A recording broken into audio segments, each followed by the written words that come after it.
Marte, el planeta rojo, tiene problemas. Algo ha interferido en su órbita. Marte se ha salido de su camino y se precipita hacia el Sol. El problema radica en que la Tierra se encuentra en su trayectoria y la colisión es inevitable.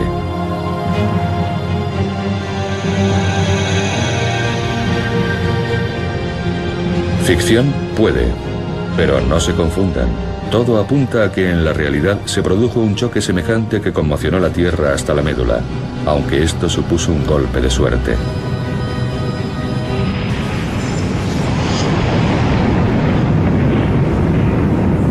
Parece ser que la Tierra chocó realmente con un cuerpo del tamaño de Marte. De esta colisión surgió la Luna, lo que fue una suerte, porque la Tierra sería ahora un planeta diferente si no tuviéramos la Luna. Esta es una prototierra sin luna esperando que se produzca el choque de la suerte. La Tierra en versión inicial, la que existía antes de que se produjera el choque que dio lugar a la formación de la Luna, quedó destruida en la colisión. La Tierra que hoy habitamos, la Tierra en segunda versión, es un planeta completamente diferente de lo que hubiera sido si el choque no se hubiera producido. Hasta hace poco, los científicos no se habían planteado una pregunta tan sencilla. ¿Qué pasaría si no tuviéramos la Luna?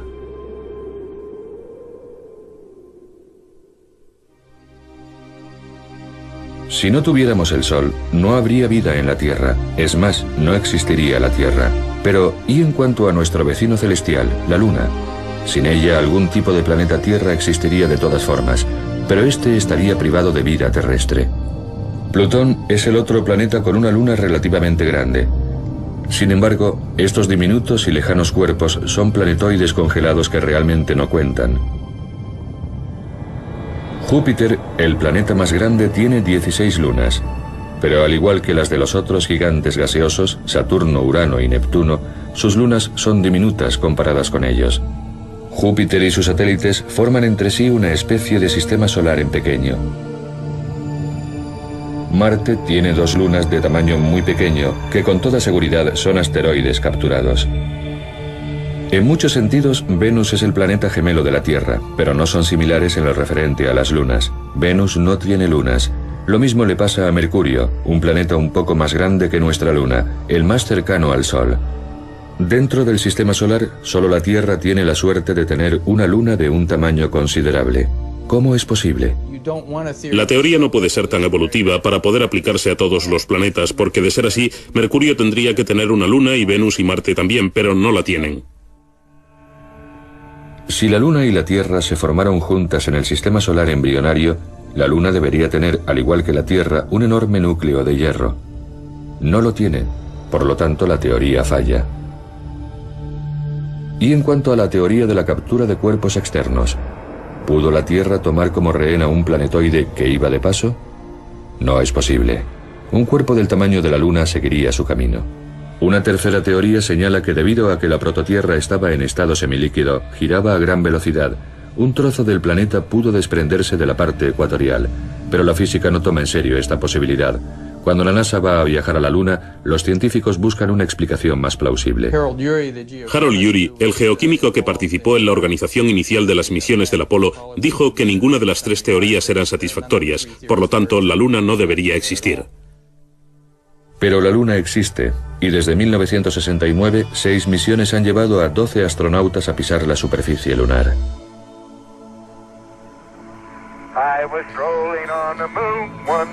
Pero los primeros alunizajes del Apolo se concentraron tan solo en poner banderas y dejar huellas sobre el suelo. Más adelante los astronautas comenzaron a buscar lo que se llamaban rocas Génesis, aquel material que datara de la época de la formación de la Luna. ¿Resolverían estas el misterio del origen de la Luna? En total, las misiones del Apolo obtuvieron 336 kilogramos de polvo lunar y de rocas. 2, 1, 0. Despegamos, Roger. Ignición. Cuando las expediciones del Apolo volvían de la Luna, se organizaban inmediatamente una serie de conferencias anuales en Houston para estudiar las rocas que habían traído y para discutir sobre la composición química y las propiedades de estas. La gente los llamaba festivales de rock. Había uno cada año. Los resultados son decepcionantes. Las rocas se parecen a las del manto de la Tierra, pero no contienen agua y tienen muy poco hierro. No se trata de rocas Génesis. Y no es de extrañar. A lo largo de miles de millones de años, la Luna ha sufrido gran cantidad de bombardeos cósmicos que han destruido las rocas más antiguas de su superficie. La búsqueda de las rocas Génesis fue una empresa de locos. El hombre pisa la Luna, pero esto no arroja ninguna luz sobre las teorías de su origen. Los científicos se reunieron y comentaron: han pasado casi 10 años desde la última expedición del Apolo y tendríamos que haber aprendido algo sobre los orígenes de la Luna y sus primeros años de existencia. ¿Por qué no tenemos una respuesta? Hartman opina que sus colegas han pasado por alto lo más importante al haberse concentrado tan solo en analizar las rocas. Según él, en los choques está la clave de todo. La Luna es un registro claro de los impactos procedentes del espacio desde hace 4.500 millones de años. Además, algunos de estos choques han sido realmente brutales, aunque no se vean claramente en el hemisferio visible desde la Tierra. Antes del Apolo, cuando se desconocía casi por completo la cara oculta de la Luna, Hartman empezó a localizar en un mapa los cráteres de los bordes del hemisferio visible. En un laboratorio, con la ayuda de sus colegas, construyó una maqueta de un globo. Proyectamos sobre el globo las mejores fotos de la Luna y la observamos de lado. Entonces descubrimos una serie completa de rasgos. Había unas grandes cicatrices concéntricas que eran cráteres gigantescos de unos 1000 kilómetros de ancho. Esa fue la conexión para pensar que la Luna había sufrido grandes choques y de que en el sistema solar había habido cuerpos muy grandes dando vueltas que acabaron chocando contra los planetas iniciales. Y por cada cuerpo que chocaba con la Luna, 25 se estrellaban contra la Tierra.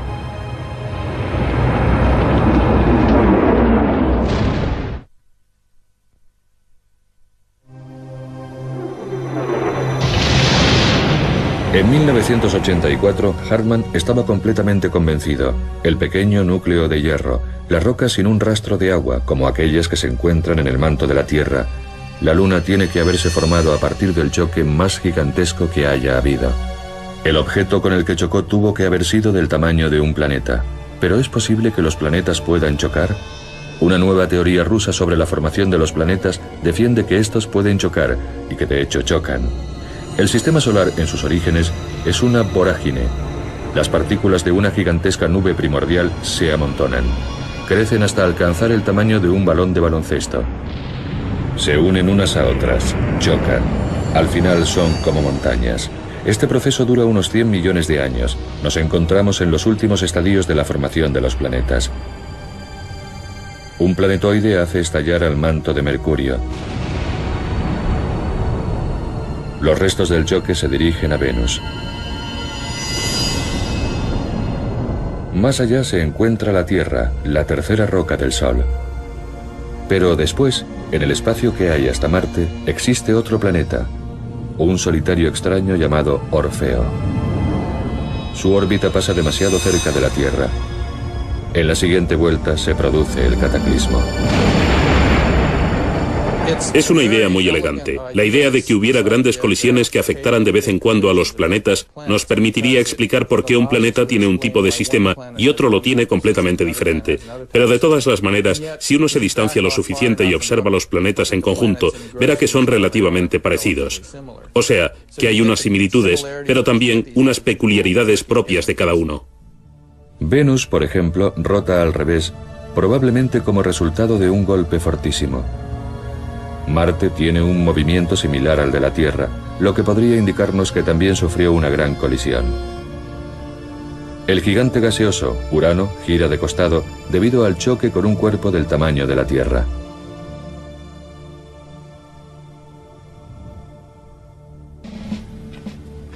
Conozcamos a un experto mundial en choques. Con base en Tucson, Arizona, al igual que Hartman, Jay Meloz se muestra escéptico en relación con la teoría Orfeo, pero está dispuesto a estudiarla. Como científicos estamos muy interesados en saber qué sucede cuando dos planetas colisionan, pero probablemente no podremos hacer nunca experimentos con planetas reales. Por eso tenemos que buscar otra manera de reunir información acerca de lo que sucede cuando dos planetas chocan. Meloz recurre a los especialistas en colisiones por excelencia, a los militares. Hacemos lo mismo que los militares cuando tienen que determinar los efectos de las explosiones nucleares en la superficie. Recurrimos a un ordenador. En Nuevo México, gracias a un contacto interno, Meloz consigue acceder a un ordenador en los laboratorios nacionales Sandia. Este era un ordenador de uso restringido, por lo que no tenía autorización para tocar el teclado. Mi colega me hacía las preguntas pertinentes sobre el problema y él, por ejemplo, me preguntó ¿cuál es el diámetro del objetivo? Y yo le di el de la Tierra. Unas cuantas cabezas se asomaron a la puerta. El objetivo es la Tierra. Después me preguntó el diámetro del proyectil y le di uno la mitad del de la Tierra. Unas pocas cabezas más se asomaron. Después la velocidad del impacto, 11 kilómetros por segundo. Por último se le dio prioridad a mis preguntas debido al entusiasmo que había despertado un choque de semejantes dimensiones. Después de esto obtuvimos los resultados. Podíamos ver una colisión entre planetas. Podíamos ver enormes explosiones de gas surgiendo hacia el exterior. Esta especie de simulación nos permitió ir más allá de la comprensión de lo que sucede en los fenómenos de choque. Entonces, ¿qué pasa cuando chocan dos mundos? Todos hemos visto películas donde hay colisiones de planetas y cosas como la Guerra de las Galaxias, en la que los planetas explotan instantáneamente.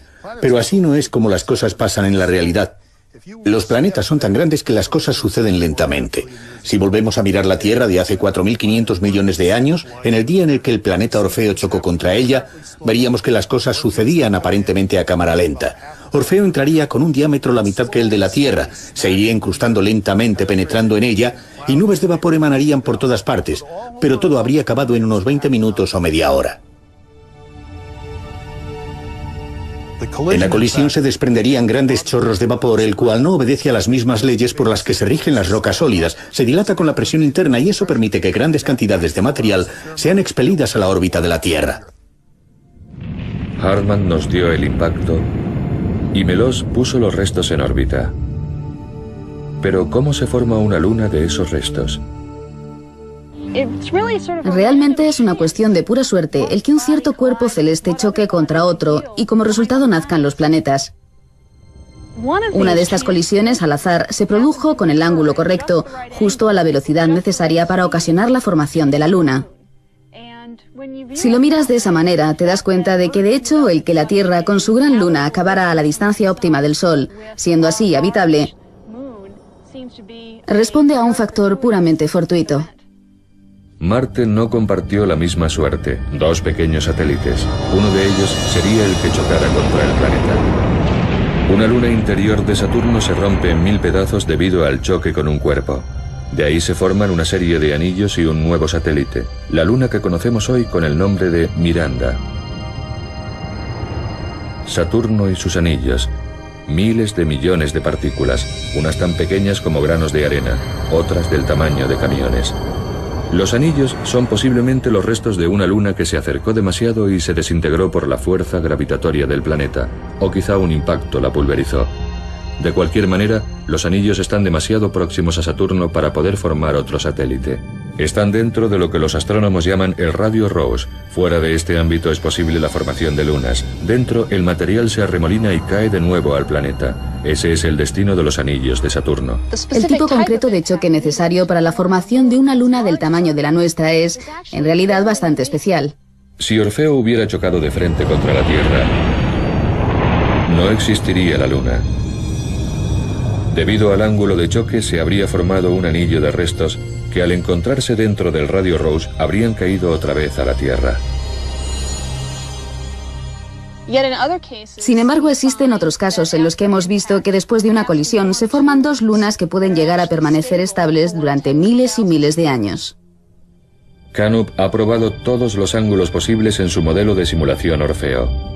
En uno de los intentos se formaron dos pequeñas lunas, pero el equilibrio entre ambas era insostenible. Desgraciadamente, dos lunas no podrían sobrevivir hasta nuestros días. ¿Qué visión tan extraordinaria habría sido la de tener dos lunas en el cielo cerca de la Tierra?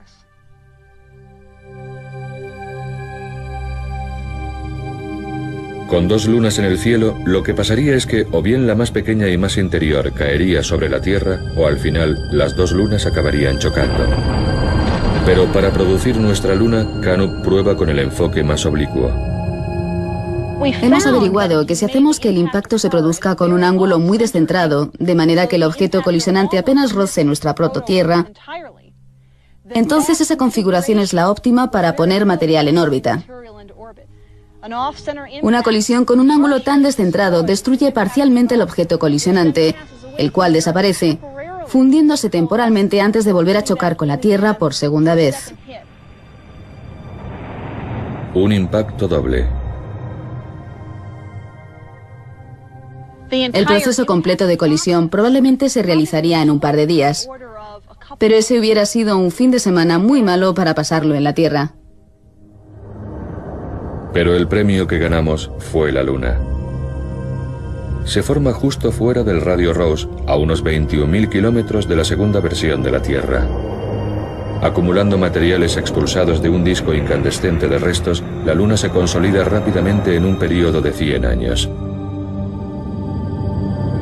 Si hubiéramos estado en la Tierra cuando la Luna se formó, es decir, unos 100 años después de la colisión, la Luna sería una visión impresionante en el cielo nocturno. Si viéramos a la Luna justo después de que se hubiera formado, tendría 15 veces el tamaño actual.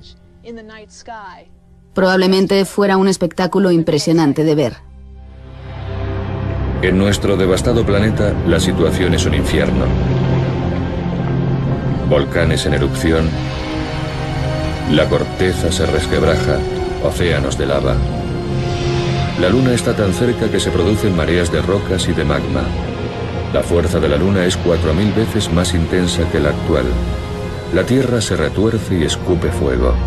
En el mar, las olas son gigantescas.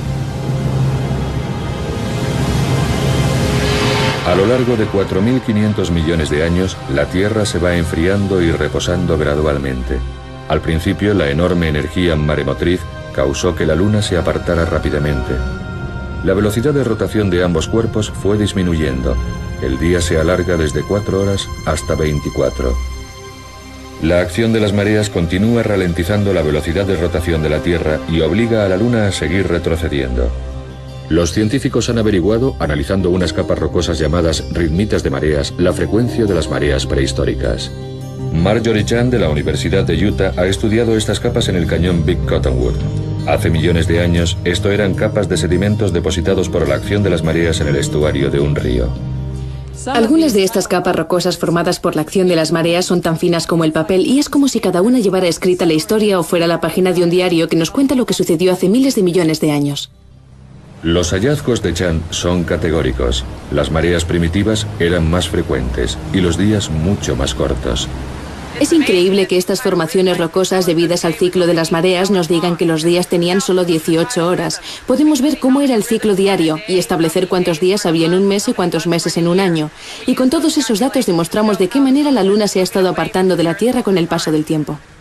De los 21.000 kilómetros de separación de un principio, la Luna se encuentra en la actualidad a una distancia de unos 384.000 kilómetros.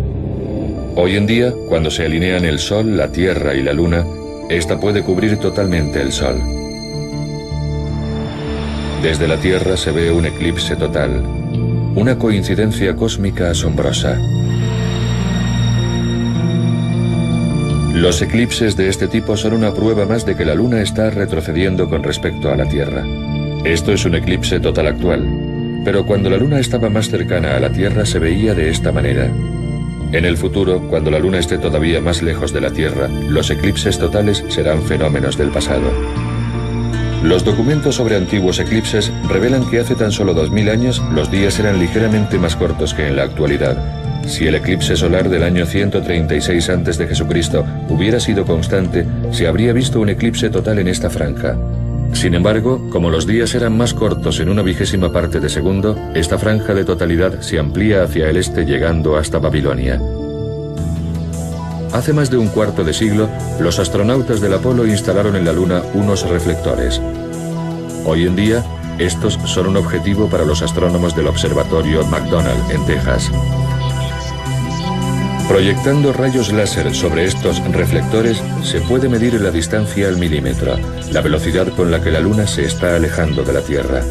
El espacio entre ambos cuerpos se está ensanchando a razón de más de 3,5 centímetros al año. Desde este tamaño, la Luna ha encogido en 4.500 millones de años hasta llegar a este otro. La fuerza de la gravedad de la Luna mantiene a la Tierra en un equilibrio estable con una inclinación media de 23 grados. En contraste con esto, Marte carece de una luna grande que lo equilibre. Por eso fluctúa sobre su eje. A lo largo de millones de años, la inclinación puede variar de 0 a 90 grados, desestabilizando por completo su clima. Imagínense la Tierra de esta manera. En París, en el Bureau de Longitude, el astrónomo Jacques Lascar está estudiando precisamente eso. ¿Qué pasaría si la Tierra careciera de esa gran luna de la suerte? En primer lugar, hace un modelo de la Tierra con la Luna. Nuestro eje se mueve en un círculo, pero siempre a 23 grados de inclinación. Si se elimina la Luna, el movimiento circular se ralentiza, pero la Tierra se vuelve loca. Los cálculos de Lascar indican un caos total. Si eliminamos la Luna, perdemos por completo la estabilidad. La Tierra deambula sin rumbo por el sistema solar. Lascar no duda de que dependemos completamente de nuestra compañera del espacio. Si no tuviéramos a la Luna, el eje de la Tierra variaría de forma caótica entre 0 y 90 grados, y los cambios climáticos serían totalmente drásticos. Podría decirse que la Luna es el regulador climático de la Tierra.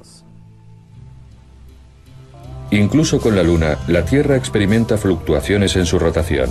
Lynn Rothschild es miembro del equipo de la NASA que estudia los orígenes de la vida y sabe que incluso el más pequeño de los cambios puede tener un profundo efecto. Existe un equipo investigador en Alemania que opina que la razón de que las primeras civilizaciones surgieran en la región del delta del Nilo y no en el Sáhara, en donde había grupos humanos más numerosos, se debió a que la inclinación de la Tierra era de menos de 1 grado. El frondoso Sáhara del norte de África se convierte en un terreno marrón y yermo. Aún hoy es el desierto más extenso de la Tierra y el resultado de una fluctuación planetaria. Sin la Luna tendríamos cambios en la inclinación de 20, 30, 40, 50 grados y más, así que compárese esto con ese cambio de inclinación de menos de 1 grado que provocó las migraciones humanas en masa y podrán hacerse una idea de lo importante que este fenómeno es para la existencia de la vida en la Tierra. Por lo tanto, el que estemos perdiendo la Luna puede ser motivo de preocupación. ¿Podría ser esto Egipto cuando la Tierra empiece a bambolearse? ¿Es este el Sáhara del futuro? ¿Se convierte la Antártida en un desierto abrasado por el sol? Este es el futuro si perdemos la Luna y la Tierra se da la vuelta. Tendríamos veranos increíblemente calurosos. En tierra firme hablamos de temperaturas de hasta 100 grados centígrados por encima de la temperatura de ebullición del agua. Los inviernos sufrirían temperaturas muy por debajo de los niveles de congelación, incluso más fríos que el hielo seco. Temperaturas increíblemente bajas. Las placas de hielo avanzan y se retiran por el ecuador. Aún peor, a medida que la Tierra se bambolea caóticamente, los casquetes polares se deshielan, crece el nivel de los océanos, desaparecen las islas, todas nuestras ciudades costeras quedarían bajo las aguas.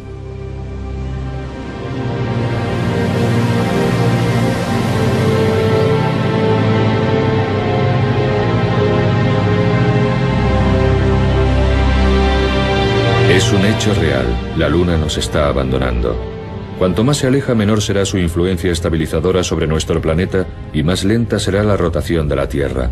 Los días se harán más y más largos. Una manera de paliar el efecto del alejamiento de la Luna podría ser mediante la construcción de presas, no en los ríos, sino en los océanos. Se trata de una ficción científica, pero tenemos millones de años por delante para desarrollar nuestra tecnología. Estamos perdiendo la Luna debido a la fricción que causa el régimen de mareas. Si mediante la construcción de presas se redujera el flujo y el reflujo de los océanos, podríamos paliar el retroceso de la Luna. Igual de atrevida es la idea del difunto Alexander Avian de la Universidad del Estado de Iowa. Su idea es la de secuestrar a una de las lunas de Júpiter y aparcarla en la órbita de la Tierra. Esta luna, Europa, es lo suficientemente grande para realizar el trabajo a la perfección. No reemplaza a la Luna. Europa ayuda solamente a nuestro planeta a mantenerse erguido a medida que la influencia de la Luna disminuye.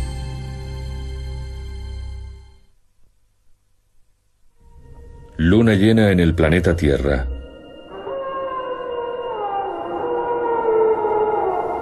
Nadie sabe por qué, pero la luna llena siempre augura problemas para los hospitales, prisiones y las calles de cualquier ciudad. Cuando hay luna llena es como si algo sucediera. Parece que hay más problemas de todo tipo. Hay una atmósfera enrarecida que hace que la gente esté más nerviosa, a veces con consecuencias negativas.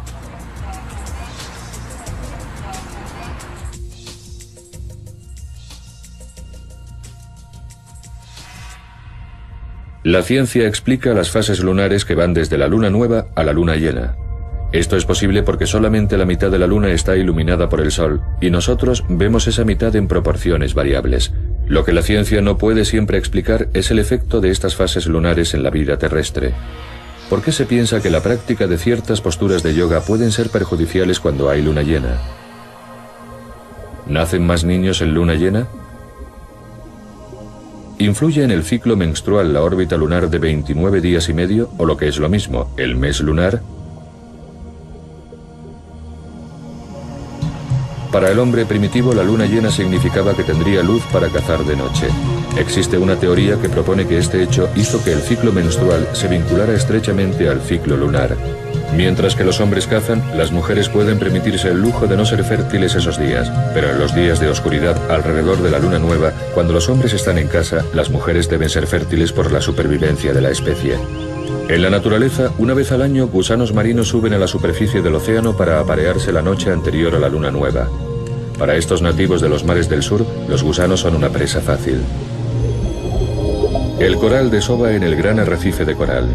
Esto solo sucede durante la luna llena de noviembre, la señal lunar para que muchas especies se reproduzcan.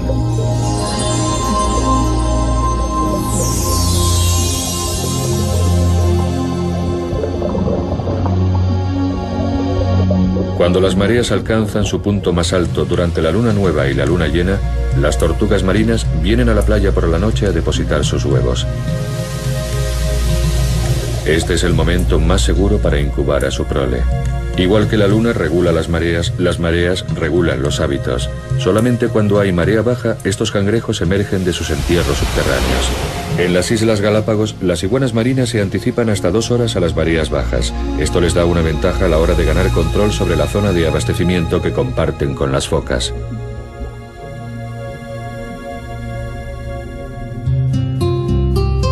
La cosecha de vino francés. Los bodegueros piensan que con luna llena su influencia es muy alta y el máximo de energía alcanza a las uvas. Por eso, los franceses prefieren recoger la uva en los días cercanos a la luna llena y prensarla en los días de luna nueva, puesto que según ellos, la influencia de la luna está en su punto más bajo y el vino tiene menos pozo y por lo tanto es más claro.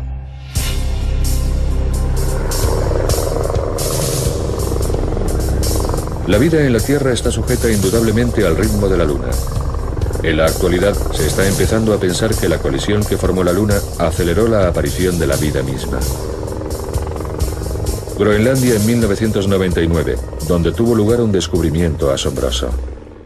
Estamos sobrevolando un campamento de este recóndito rincón del oeste de Groenlandia. Solamente se puede llegar aquí con helicóptero y desde el campamento andaremos hasta el lugar en donde se ha abierto el primer capítulo de la historia de la Tierra. Hace 3.800 millones de años, este saliente rocoso formaba parte del fondo del océano. Siendo un inuit nativo, Minik Rousin es el primero en descubrir su secreto. Esta es la roca más antigua de la Tierra. Este es el material más antiguo que puedas tocar. Si quieres tocar algo más antiguo, tendrás que ir a la Luna. Pero las rocas de la Luna, por antiguas que sean, no contienen ningún rastro de vida.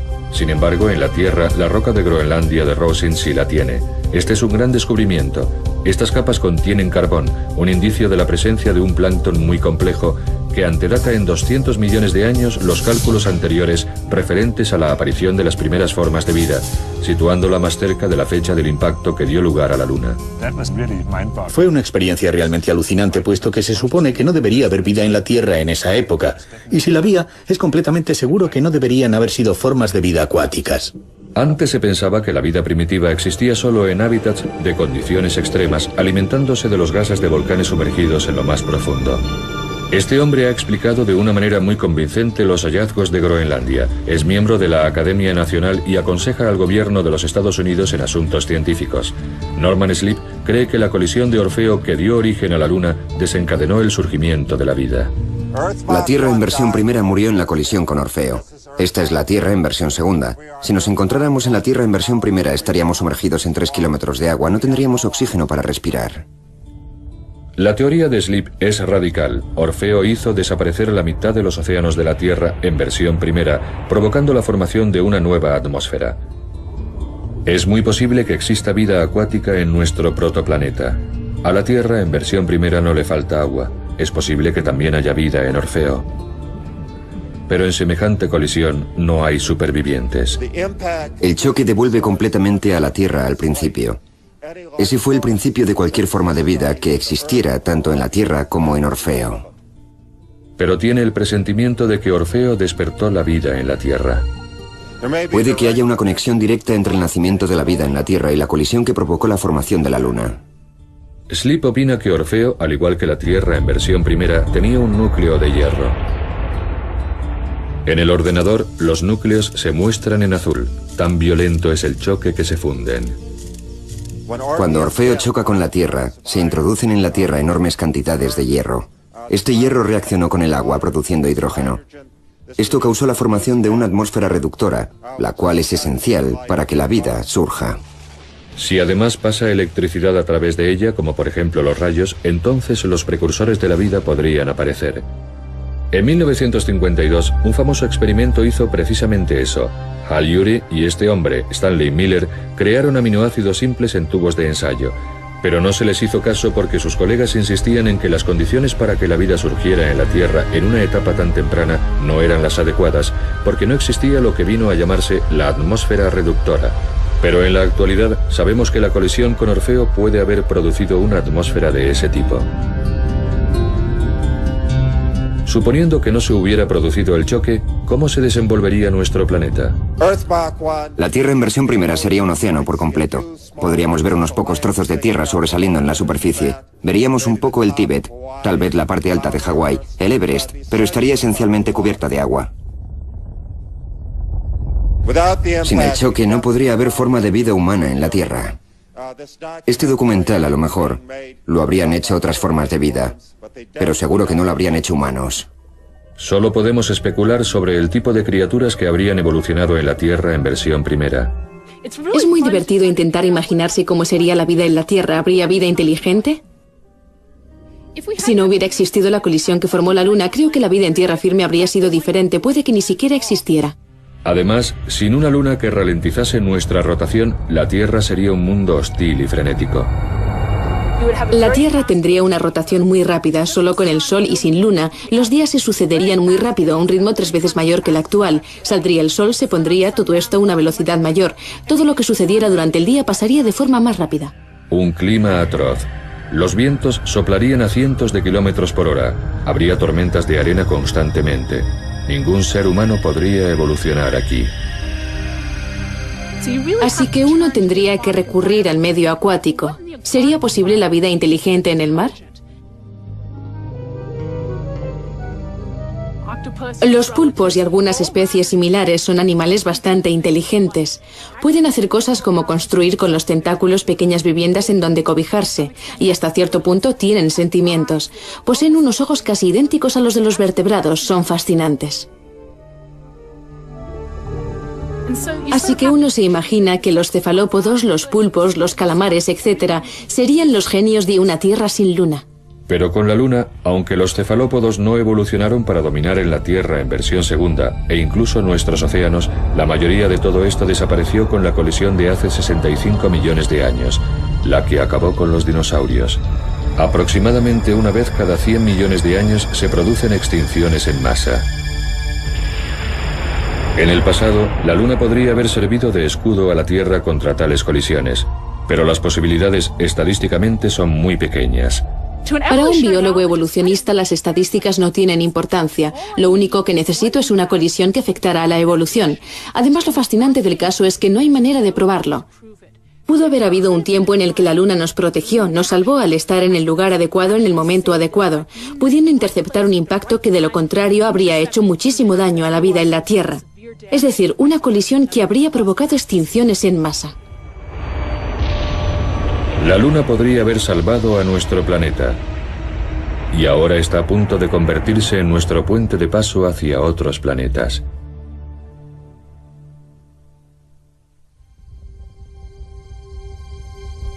Dado que la casualidad es un aspecto muy importante en el crecimiento de los planetas, la Luna se considera un símbolo de la suerte. Si en los inicios de la formación planetaria una partícula diminuta de polvo se moviera muy ligeramente, un movimiento de la anchura de un cabello humano podría provocar una colisión millones de años más tarde.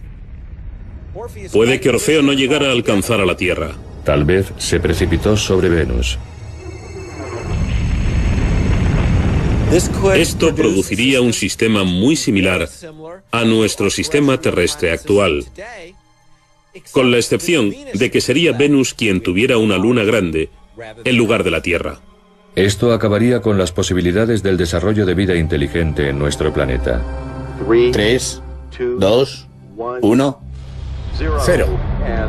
Despegue de la nave explorador lunar en viaje para redescubrir la Luna. Pero ya que tenemos la Luna, tenemos la oportunidad de colonizar el sistema solar y nos volvemos a poner en camino. Siempre he considerado a la Luna como un mundo completo. La gente tiende a olvidarse de que es un mundo, es un sitio enorme. La superficie de la Luna es igual a la extensión de todo el continente americano. Pero a pesar de las numerosas investigaciones y de 6 alunizajes del Apolo, nuestro vecino celestial sigue siendo relativamente un extraño. Aquí tenemos todo un mundo del que no conocemos virtualmente nada. Con mucha frecuencia hago la siguiente analogía. Si hubiera habido 6 equipos repartidos por California trabajando 3 días a la semana, nunca se habría encontrado oro, ni petróleo. Y nunca se habría encontrado agua. Un agua traída se crea hace miles de millones de años por los cometas. En lo profundo de los cráteres en tinieblas de los polos lunares puede que se haya conservado hielo. En 1998, la expedición de Binder, el explorador lunar, detecta hidrógeno, un posible signo de la existencia de agua. La cantidad de agua sobre la que estamos volando en estos momentos sería más o menos el equivalente de la que creemos que se encuentra congelada en las regiones polares de la Luna, según la información del explorador lunar. Si esto es así, es el momento de empezar la colonización de la Luna. Si es verdad que existe agua en la Luna, esta valdrá su peso en oro. Queríamos interesar a la gente para que volviese a estudiar la Luna, ya que esta es el futuro de la humanidad, y es el comienzo de la colonización del sistema solar. Creo que el explorador ha sentado las bases para ello. Quiero ver al hombre en la Luna, y quiero que la humanidad se despliegue por todo el sistema solar, y este es nuestro punto de partida. Cuando al explorador lunar se le va acabando el combustible, Binder tiene una idea. Toma como objetivo un cráter en el polo sur. ¿Un choque deliberado haría saltar agua y probar así la teoría? Desgraciadamente no, pero fue un buen intento.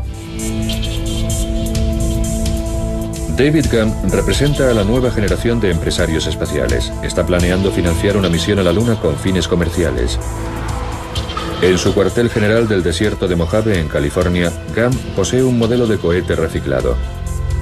Desde la órbita de la Tierra, el cohete lanzará una escalera en busca del agua.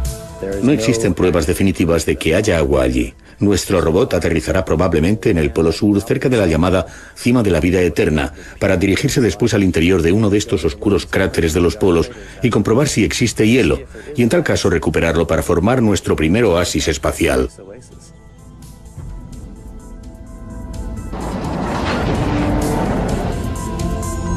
Si podemos confirmar que existe suficiente cantidad de agua en los polos lunares, significaría que nuestras naves podrían repostar allí, lo que supondría que las misiones a Marte y a otros puntos más lejanos del sistema solar serían finalmente factibles.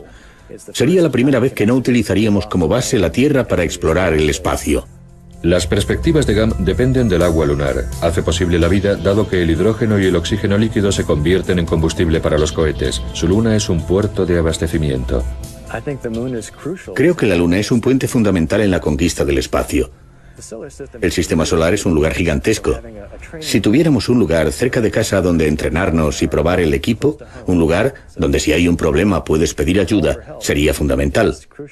Si vas camino de Marte y tienes un problema, estás vendido. Si existe agua, las colonias lunares serán el paso siguiente. Pero no serían como los asépticos módulos de la fantasía científica, sino como las estructuras de adobe de los desiertos mexicanos y del suroeste de Estados Unidos. Los pioneros lunares construirían sus viviendas con el polvo lunar. La NASA está recogiendo datos. La próxima vez que vayamos a la Luna, nuestros trajes serán de una tecnología muy avanzada, pero tendremos que depender de los recursos naturales básicos para construir nuestras viviendas. La palabra clave de la vida fuera de la Tierra es ahorro. Las primeras viviendas lunares podrían parecerse a estas construcciones del Museo de Viviendas Tradicionales de California. Cada cantidad de material que llevemos desde aquí hasta la Luna costará de 2 a 3 veces su peso en oro. Por eso es vital poder utilizar los materiales que haya allí. Tubos llenos de polvo lunar amontonados en espirales. Parece una ironía que volvamos a los orígenes de la historia, pero no, realmente no es así. Es tomar el mejor legado de cada civilización y desarrollarlo con vistas al futuro. ¿Como la montaña rusa?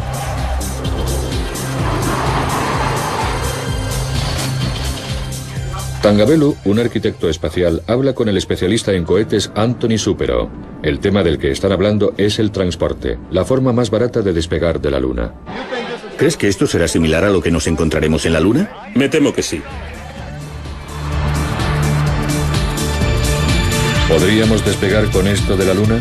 Un viaje de levitación magnética que nos pone rumbo a Marte. La NASA lo está estudiando.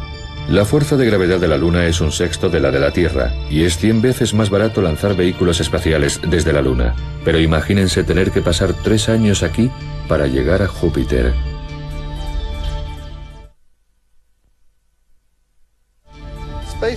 El espacio es horrible. Es necesario tener algo de gravedad porque si no el sistema inmunológico se atrofia.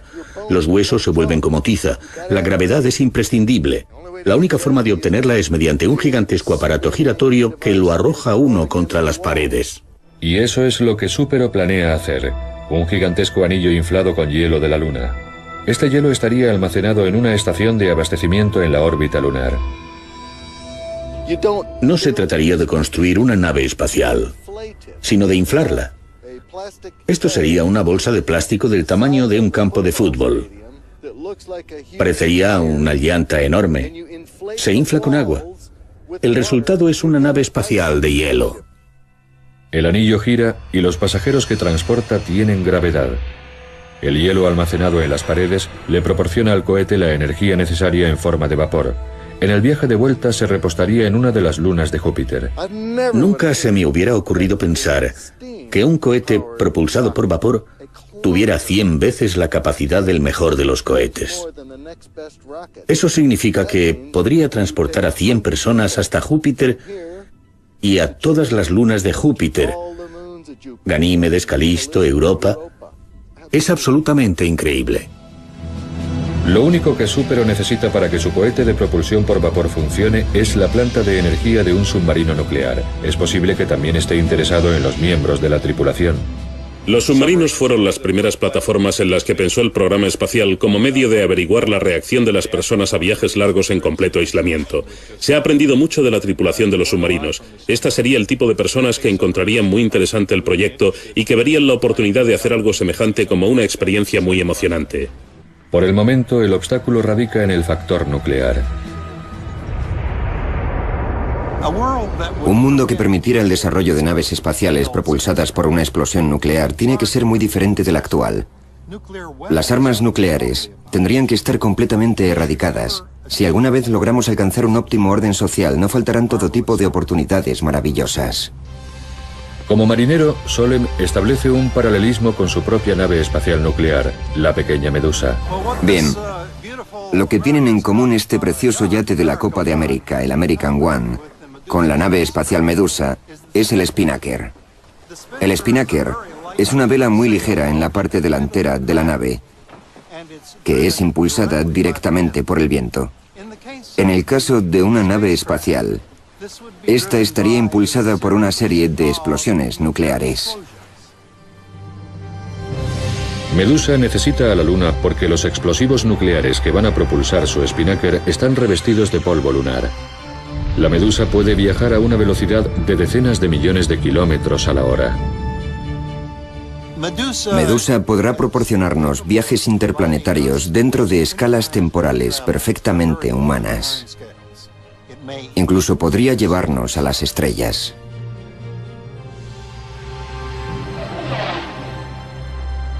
Alrededor de esas estrellas habrá planetas que florezcan como la Tierra, o tal vez sea necesario el tipo de suerte que corrió nuestra Luna.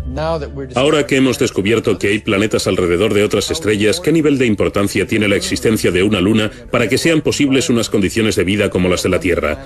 Si existen 100 planetas alrededor de otras estrellas y 50 de ellos son parecidos a la Tierra, ¿esos 50 planetas serán parecidos a la Tierra o para poder tener algo realmente parecido es necesario que tengan una Luna?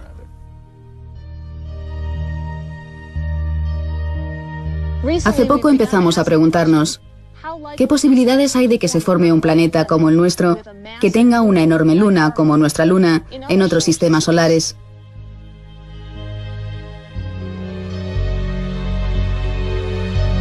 Esta es una pregunta difícil, porque parece ser que la Luna es un elemento vital para las condiciones de habitabilidad y de estabilidad del clima de nuestro planeta.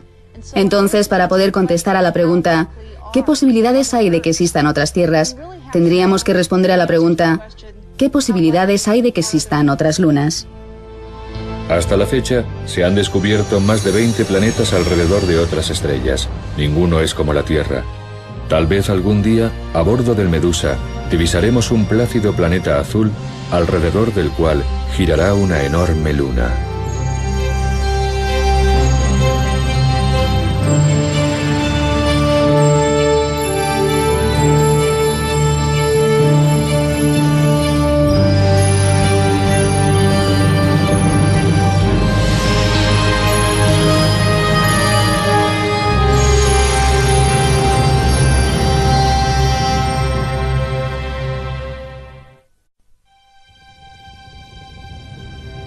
Marte, el planeta rojo, tiene problemas.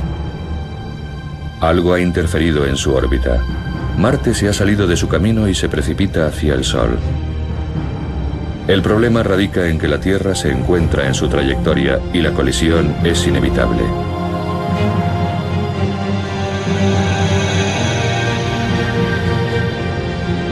Ficción puede, pero no se confundan.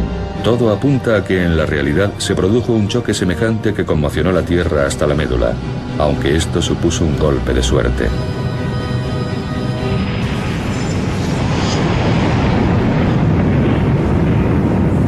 Parece ser que la Tierra chocó realmente con un cuerpo del tamaño de Marte. De esta colisión surgió la Luna, lo que fue una suerte, porque la Tierra sería ahora un planeta diferente si no tuviéramos la Luna. Esta es una prototierra sin luna esperando que se produzca el choque de la suerte. La Tierra en versión inicial, la que existía antes de que se produjera el choque que dio lugar a la formación de la Luna, quedó destruida en la colisión. La Tierra que hoy habitamos, la Tierra en segunda versión, es un planeta completamente diferente de lo que hubiera sido si el choque no se hubiera producido. Hasta hace poco, los científicos no se habían planteado una pregunta tan sencilla. ¿Qué pasaría si no tuviéramos la Luna?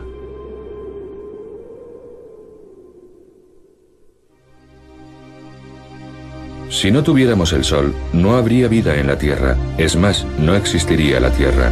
Pero, ¿y en cuanto a nuestro vecino celestial, la Luna? Sin ella, algún tipo de planeta Tierra existiría de todas formas, pero este estaría privado de vida terrestre. Plutón es el otro planeta con una luna relativamente grande. Sin embargo, estos diminutos y lejanos cuerpos son planetoides congelados que realmente no cuentan. Júpiter, el planeta más grande, tiene 16 lunas, pero al igual que las de los otros gigantes gaseosos, Saturno, Urano y Neptuno, sus lunas son diminutas comparadas con ellos. Júpiter y sus satélites forman entre sí una especie de sistema solar en pequeño. Marte tiene 2 lunas de tamaño muy pequeño, que con toda seguridad son asteroides capturados.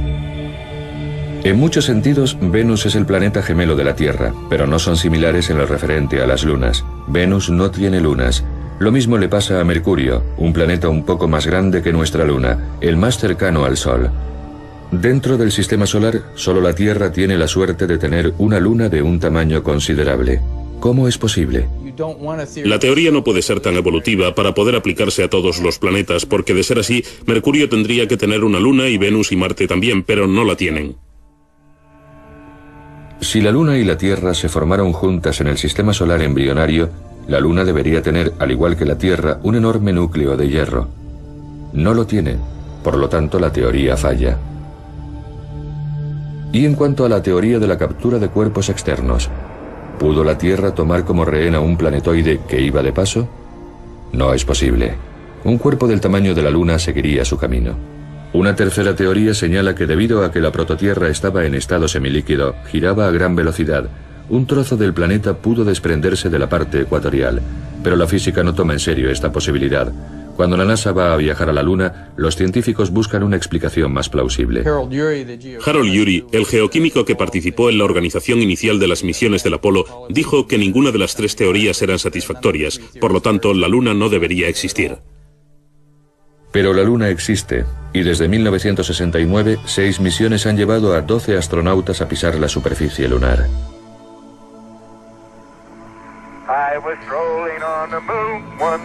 Pero los primeros alunizajes del Apolo se concentraron tan solo en poner banderas y dejar huellas sobre el suelo. Más adelante los astronautas comenzaron a buscar lo que se llamaban rocas génesis, aquel material que datara de la época de la formación de la Luna. ¿Resolverían estas el misterio del origen de la Luna? En total, las misiones del Apolo obtuvieron 336 kilogramos de polvo lunar y de rocas. 2, 1, 0. Despegamos, Roger. Ignición. Cuando las expediciones del Apolo volvían de la Luna, se organizaban inmediatamente una serie de conferencias anuales en Houston para estudiar las rocas que habían traído y para discutir sobre la composición química y las propiedades de estas. La gente los llamaba festivales de rock. Había uno cada año. Los resultados son decepcionantes. Las rocas se parecen a las del manto de la Tierra, pero no contienen agua y tienen muy poco hierro. No se trata de rocas génesis. Y no es de extrañar. A lo largo de miles de millones de años, la Luna ha sufrido gran cantidad de bombardeos cósmicos que han destruido las rocas más antiguas de su superficie. La búsqueda de las rocas génesis fue una empresa de locos. El hombre pisa la Luna, pero esto no arroja ninguna luz sobre las teorías de su origen. Los científicos se reunieron y comentaron: han pasado casi 10 años desde la última expedición del Apolo y tendríamos que haber aprendido algo sobre los orígenes de la Luna y sus primeros años de existencia. ¿Por qué no tenemos una respuesta? Hartman opina que sus colegas han pasado por alto lo más importante al haberse concentrado tan solo en analizar las rocas. Según él, en los choques está la clave de todo. La Luna es un registro claro de los impactos procedentes del espacio desde hace 4.500 millones de años. Además, algunos de estos choques han sido realmente brutales, aunque no se vean claramente en el hemisferio visible desde la Tierra. Antes del Apolo, cuando se desconocía casi por completo la cara oculta de la Luna, Hartman empezó a localizar en un mapa los cráteres de los bordes del hemisferio visible. En un laboratorio, con la ayuda de sus colegas, construyó una maqueta de un globo. Proyectamos sobre el globo las mejores fotos de la Luna y la observamos de lado. Entonces descubrimos una serie completa de rasgos. Había unas grandes cicatrices concéntricas que eran cráteres gigantescos de unos 1000 kilómetros de ancho. Esa fue la conexión para pensar que la Luna había sufrido grandes choques y de que en el sistema solar había habido cuerpos muy grandes dando vueltas que acabaron chocando contra los planetas iniciales. Y por cada cuerpo que chocaba con la Luna, 25 se estrellaban contra la Tierra.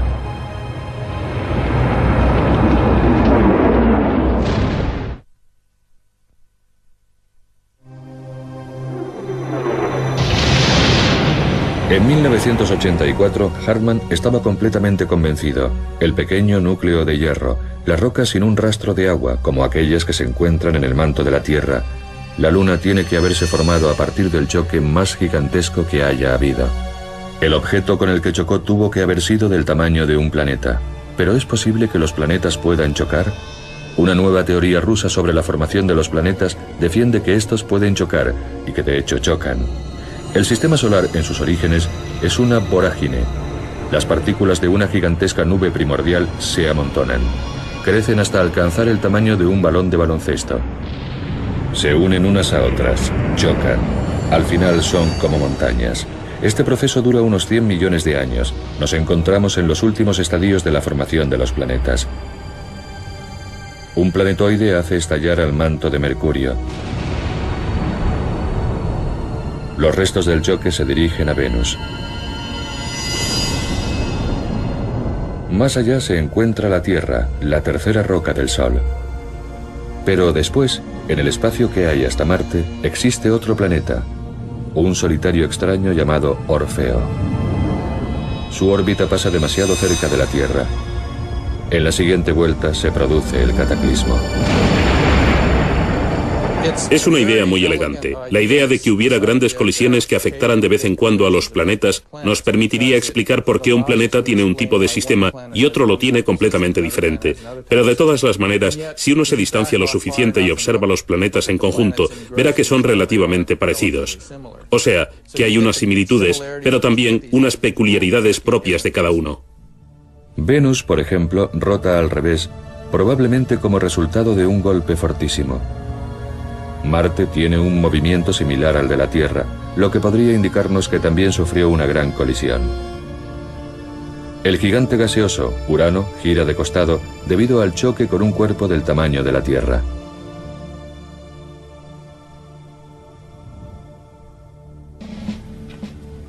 Conozcamos a un experto mundial en choques. Con base en Tucson, Arizona, al igual que Hartman, Jay Meloz se muestra escéptico en relación con la teoría Orfeo, pero está dispuesto a estudiarla. Como científicos estamos muy interesados en saber qué sucede cuando dos planetas colisionan, pero probablemente no podremos hacer nunca experimentos con planetas reales. Por eso tenemos que buscar otra manera de reunir información acerca de lo que sucede cuando dos planetas chocan. Meloz recurre a los especialistas en colisiones por excelencia, a los militares. Hacemos lo mismo que los militares cuando tienen que determinar los efectos de las explosiones nucleares en la superficie.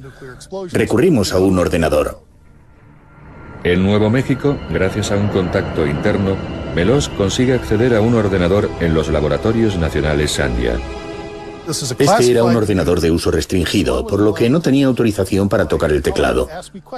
Mi colega me hacía las preguntas pertinentes sobre el problema y él, por ejemplo, me preguntó ¿cuál es el diámetro del objetivo? Y yo le di el de la Tierra. Unas cuantas cabezas se asomaron a la puerta. El objetivo es la Tierra. Después me preguntó el diámetro del proyectil y le di uno la mitad del de la Tierra. Unas pocas cabezas más se asomaron. Después la velocidad del impacto, 11 kilómetros por segundo. Por último, se le dio prioridad a mis preguntas debido al entusiasmo que había despertado un choque de semejantes dimensiones. Después de esto obtuvimos los resultados. Podíamos ver una colisión entre planetas. Podíamos ver enormes explosiones de gas surgiendo hacia el exterior.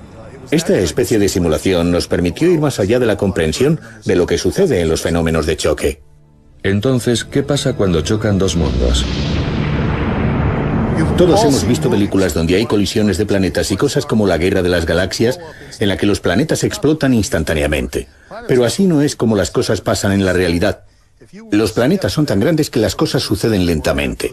Si volvemos a mirar la Tierra de hace 4.500 millones de años, en el día en el que el planeta Orfeo chocó contra ella, veríamos que las cosas sucedían aparentemente a cámara lenta. Orfeo entraría con un diámetro la mitad que el de la Tierra, se iría incrustando lentamente penetrando en ella, y nubes de vapor emanarían por todas partes, pero todo habría acabado en unos 20 minutos o media hora.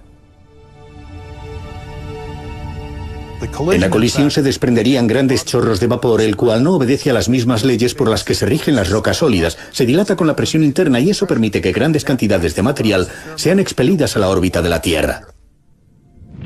Hartman nos dio el impacto y Meloz puso los restos en órbita. Pero ¿cómo se forma una luna de esos restos? Realmente es una cuestión de pura suerte el que un cierto cuerpo celeste choque contra otro y como resultado nazcan los planetas.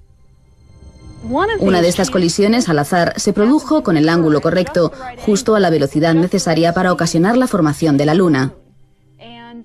Si lo miras de esa manera, te das cuenta de que de hecho el que la Tierra con su gran luna acabara a la distancia óptima del Sol, siendo así habitable, responde a un factor puramente fortuito.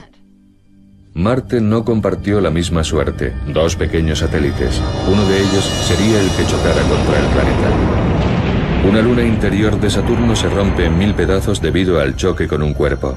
De ahí se forman una serie de anillos y un nuevo satélite, la luna que conocemos hoy con el nombre de Miranda. Saturno y sus anillos.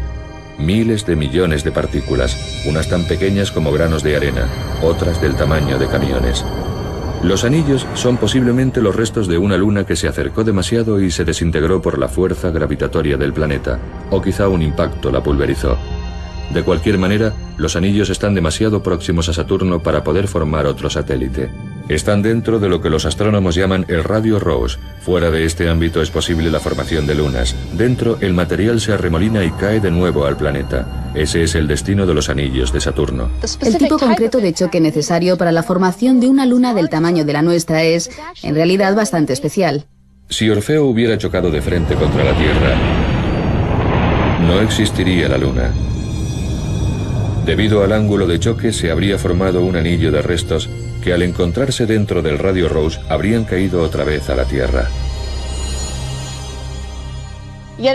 Sin embargo, existen otros casos en los que hemos visto que después de una colisión se forman dos lunas que pueden llegar a permanecer estables durante miles y miles de años. Canup ha probado todos los ángulos posibles en su modelo de simulación Orfeo.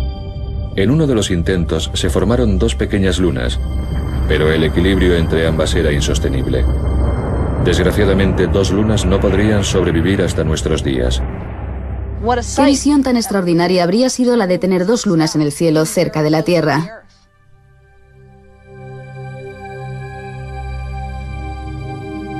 Con dos lunas en el cielo, lo que pasaría es que o bien la más pequeña y más interior caería sobre la Tierra, o al final las dos lunas acabarían chocando.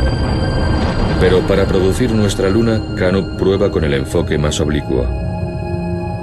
Hemos averiguado que si hacemos que el impacto se produzca con un ángulo muy descentrado, de manera que el objeto colisionante apenas roce nuestra prototierra, entonces esa configuración es la óptima para poner material en órbita.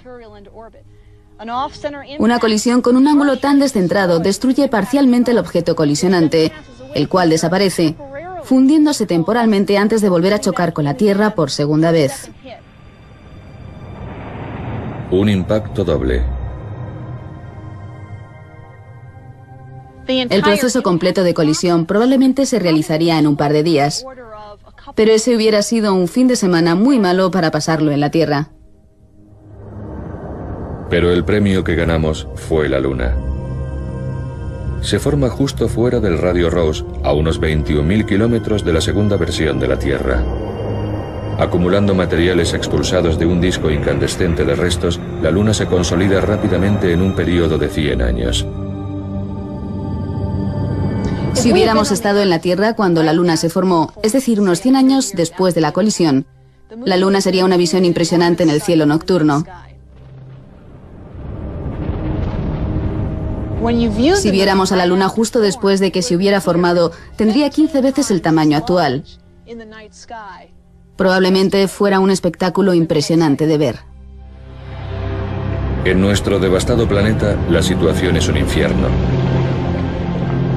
Volcanes en erupción, la corteza se resquebraja, océanos de lava. La Luna está tan cerca que se producen mareas de rocas y de magma. La fuerza de la Luna es 4000 veces más intensa que la actual. La Tierra se retuerce y escupe fuego. En el mar, las olas son gigantescas. A lo largo de 4.500 millones de años, la Tierra se va enfriando y reposando gradualmente. Al principio, la enorme energía maremotriz causó que la Luna se apartara rápidamente. La velocidad de rotación de ambos cuerpos fue disminuyendo. El día se alarga desde 4 horas hasta 24. La acción de las mareas continúa ralentizando la velocidad de rotación de la Tierra y obliga a la Luna a seguir retrocediendo. Los científicos han averiguado, analizando unas capas rocosas llamadas ritmitas de mareas, la frecuencia de las mareas prehistóricas. Marjorie Chan de la Universidad de Utah ha estudiado estas capas en el cañón Big Cottonwood. Hace millones de años, esto eran capas de sedimentos depositados por la acción de las mareas en el estuario de un río. Algunas de estas capas rocosas formadas por la acción de las mareas son tan finas como el papel y es como si cada una llevara escrita la historia o fuera la página de un diario que nos cuenta lo que sucedió hace miles de millones de años. Los hallazgos de Chan son categóricos. Las mareas primitivas eran más frecuentes y los días mucho más cortos. Es increíble que estas formaciones rocosas debidas al ciclo de las mareas nos digan que los días tenían solo 18 horas. Podemos ver cómo era el ciclo diario y establecer cuántos días había en un mes y cuántos meses en un año. Y con todos esos datos demostramos de qué manera la Luna se ha estado apartando de la Tierra con el paso del tiempo. De los 21.000 kilómetros de separación de un principio, la Luna se encuentra en la actualidad a una distancia de unos 384.000 kilómetros. Hoy en día, cuando se alinean el Sol, la Tierra y la Luna, esta puede cubrir totalmente el Sol. Desde la Tierra se ve un eclipse total, una coincidencia cósmica asombrosa. Los eclipses de este tipo son una prueba más de que la Luna está retrocediendo con respecto a la Tierra. Esto es un eclipse total actual, pero cuando la Luna estaba más cercana a la Tierra se veía de esta manera. En el futuro, cuando la Luna esté todavía más lejos de la Tierra, los eclipses totales serán fenómenos del pasado. Sino de inflarla. Esto sería una bolsa de plástico del tamaño de un campo de fútbol. Parecería una llanta enorme. Se infla con agua. El resultado es una nave espacial de hielo. El anillo gira y los pasajeros que transporta tienen gravedad. El hielo almacenado en las paredes le proporciona al cohete la energía necesaria en forma de vapor. En el viaje de vuelta se repostaría en una de las lunas de Júpiter. Nunca se me hubiera ocurrido pensar que un cohete propulsado por vapor tuviera 100 veces la capacidad del mejor de los cohetes. Eso significa que podría transportar a 100 personas hasta Júpiter y a todas las lunas de Júpiter, Ganímedes, Calisto, Europa. Es absolutamente increíble. Lo único que Súpero necesita para que su cohete de propulsión por vapor funcione es la planta de energía de un submarino nuclear. Es posible que también esté interesado en los miembros de la tripulación. Los submarinos fueron las primeras plataformas en las que pensó el programa espacial como medio de averiguar la reacción de las personas a viajes largos en completo aislamiento. Se ha aprendido mucho de la tripulación de los submarinos. Esta sería el tipo de personas que encontrarían muy interesante el proyecto y que verían la oportunidad de hacer algo semejante como una experiencia muy emocionante. Por el momento, el obstáculo radica en el factor nuclear. Un mundo que permitiera el desarrollo de naves espaciales propulsadas por una explosión nuclear tiene que ser muy diferente del actual. Las armas nucleares tendrían que estar completamente erradicadas. Si alguna vez logramos alcanzar un óptimo orden social, no faltarán todo tipo de oportunidades maravillosas. Como marinero, Solem establece un paralelismo con su propia nave espacial nuclear, la pequeña Medusa. Bien, lo que tienen en común este precioso yate de la Copa de América, el American One, con la nave espacial Medusa, es el Spinnaker. El Spinnaker es una vela muy ligera en la parte delantera de la nave, que es impulsada directamente por el viento. En el caso de una nave espacial, esta estaría impulsada por una serie de explosiones nucleares. Medusa necesita a la Luna porque los explosivos nucleares que van a propulsar su Spinnaker están revestidos de polvo lunar. La Medusa puede viajar a una velocidad de decenas de millones de kilómetros a la hora. Medusa podrá proporcionarnos viajes interplanetarios dentro de escalas temporales perfectamente humanas. Incluso podría llevarnos a las estrellas.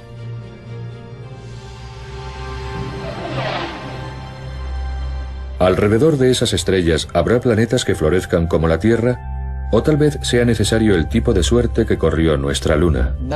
Ahora que hemos descubierto que hay planetas alrededor de brutales, aunque no se vean claramente en el hemisferio visible desde la Tierra. Antes del Apolo, cuando se desconocía casi por completo la cara oculta de la Luna, Hartmann empezó a localizar en un mapa los cráteres de los bordes del hemisferio visible. En un laboratorio, con la ayuda de sus colegas, construyó una maqueta de un globo. Proyectamos sobre el globo las mejores fotos de la Luna y la observamos de lado. Entonces descubrimos una serie completa de rasgos. Había unas grandes cicatrices concéntricas que eran cráteres gigantescos de unos 1000 kilómetros de ancho. Esa fue la conexión para pensar que la Luna había sufrido grandes choques y de que en el sistema solar había habido cuerpos muy grandes dando vueltas que acabaron chocando contra los planetas iniciales. Y por cada cuerpo que chocaba con la Luna, 25 se estrellaban contra la Tierra.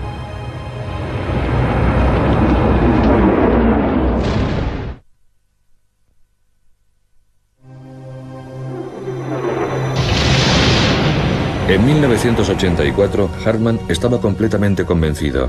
El pequeño núcleo de hierro, las rocas sin un rastro de agua, como aquellas que se encuentran en el manto de la Tierra.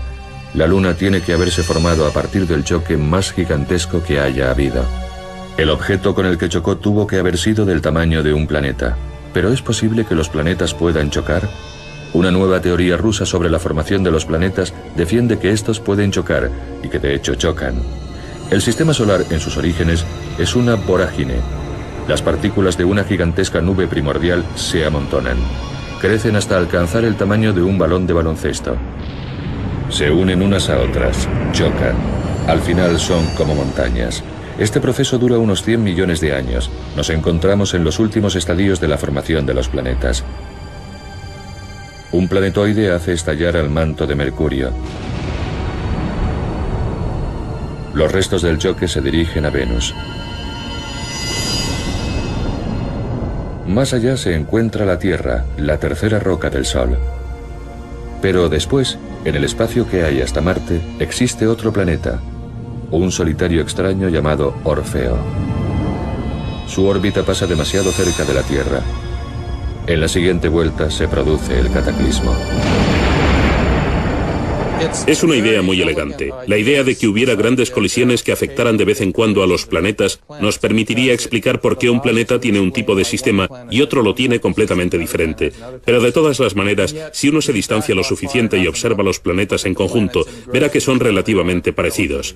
O sea, que hay unas similitudes, pero también unas peculiaridades propias de cada uno. Venus, por ejemplo, rota al revés, probablemente como resultado de un golpe fortísimo.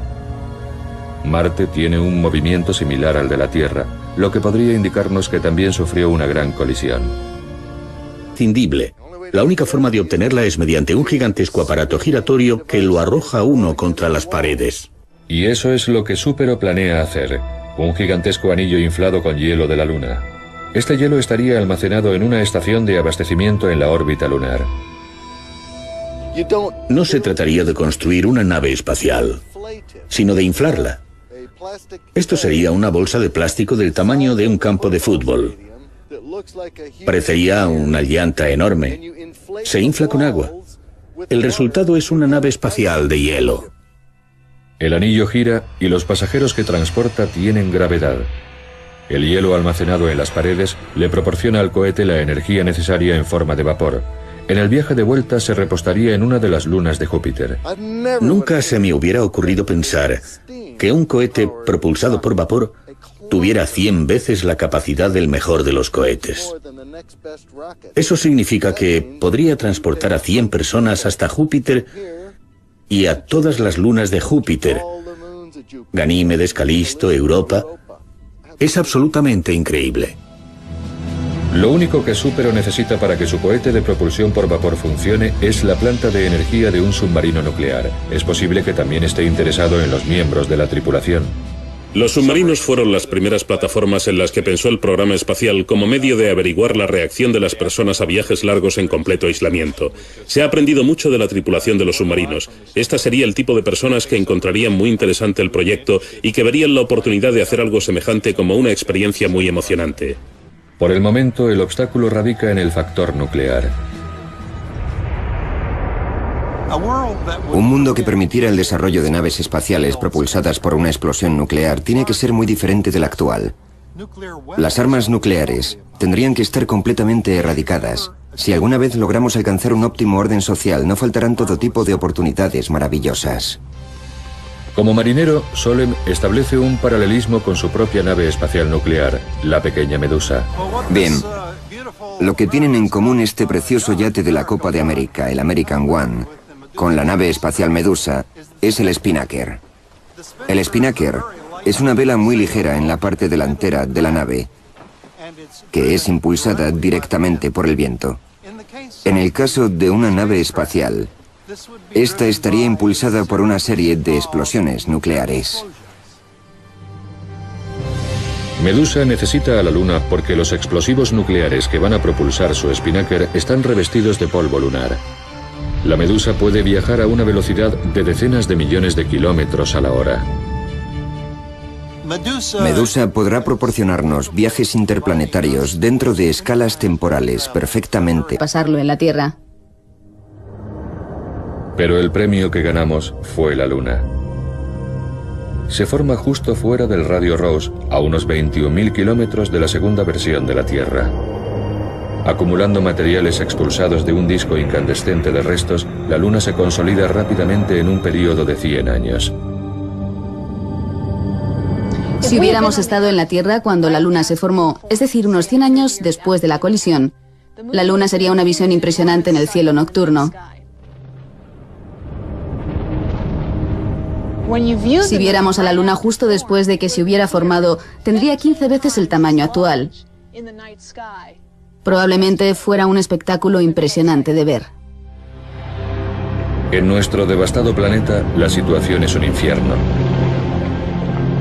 Volcanes en erupción, la corteza se resquebraja, océanos de lava. La Luna está tan cerca que se producen mareas de rocas y de magma. La fuerza de la Luna es 4000 veces más intensa que la actual.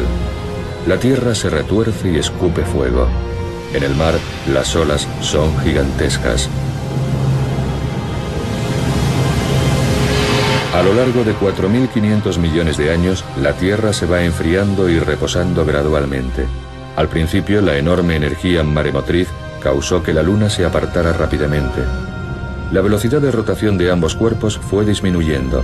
El día se alarga desde 4 horas hasta 24. La acción de las mareas continúa ralentizando la velocidad de rotación de la Tierra y obliga a la Luna a seguir retrocediendo. Los científicos han averiguado, analizando unas capas rocosas llamadas ritmitas de mareas, la frecuencia de las mareas prehistóricas. Marjorie Chan de la Universidad de Utah ha estudiado estas capas en el cañón Big Cottonwood. Hace millones de años, esto eran capas de sedimentos depositados por la acción de las mareas en el estuario de un río. Algunas de estas capas rocosas formadas por la acción de las mareas son tan finas como el papel y es como si cada una llevara escrita la historia o fuera la página de un diario que nos cuenta lo que sucedió hace miles de millones de años. Los hallazgos de Chan son categóricos. Las mareas primitivas eran más frecuentes y los días mucho más cortos. Es increíble que estas formaciones rocosas debidas al ciclo de las mareas nos digan que los días tenían solo 18 horas. Podemos ver cómo era el ciclo diario y establecer cuántos días había en un mes y cuántos meses en un año. Y con todos esos datos demostramos de qué manera la Luna se ha estado apartando de la Tierra con el paso del tiempo. De los 21.000 kilómetros de separación de un principio, la Luna se encuentra en la actualidad a una distancia de unos 384.000 kilómetros. Hoy en día, cuando se alinean el Sol, la Tierra y la Luna, esta puede cubrir totalmente el Sol. Desde la Tierra se ve un eclipse total, rocas sin un rastro de agua, como aquellas que se encuentran en el manto de la Tierra. La Luna tiene que haberse formado a partir del choque más gigantesco que haya habido. El objeto con el que chocó tuvo que haber sido del tamaño de un planeta.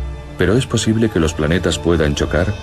Una nueva teoría rusa sobre la formación de los planetas defiende que estos pueden chocar y que de hecho chocan. El sistema solar en sus orígenes es una vorágine. Las partículas de una gigantesca nube primordial se amontonan. Crecen hasta alcanzar el tamaño de un balón de baloncesto. Se unen unas a otras, chocan. Al final son como montañas. Este proceso dura unos 100 millones de años. Nos encontramos en los últimos estadios de la formación de los planetas. Un planetoide hace estallar al manto de Mercurio.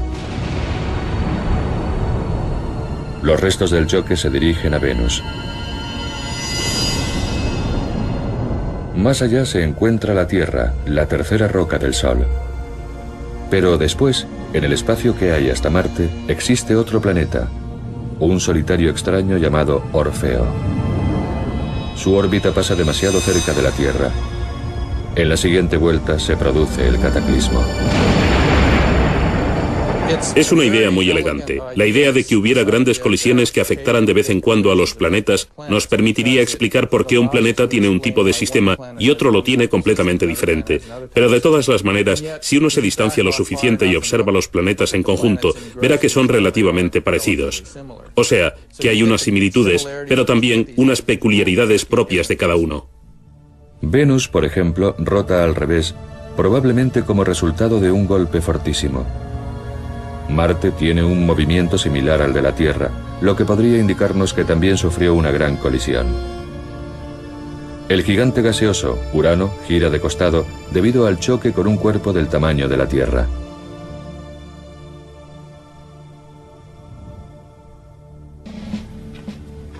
Conozcamos a un experto mundial en choques.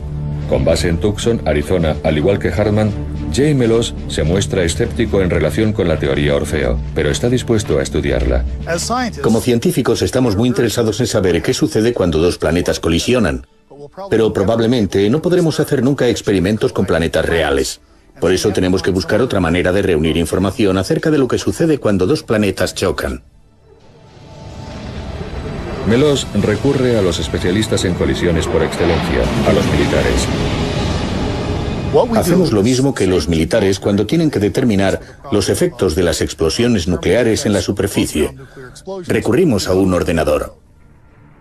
En Nuevo México, gracias a un contacto interno, Meloz consigue acceder a un ordenador en los laboratorios nacionales Sandia. Explicar por qué un planeta tiene un tipo de sistema y otro lo tiene completamente diferente. Pero de todas las maneras, si uno se distancia lo suficiente y observa los planetas en conjunto, verá que son relativamente parecidos. O sea, que hay unas similitudes, pero también unas peculiaridades propias de cada uno. Venus, por ejemplo, rota al revés, probablemente como resultado de un golpe fortísimo. Marte tiene un movimiento similar al de la Tierra, lo que podría indicarnos que también sufrió una gran colisión. El gigante gaseoso, Urano, gira de costado debido al choque con un cuerpo del tamaño de la Tierra.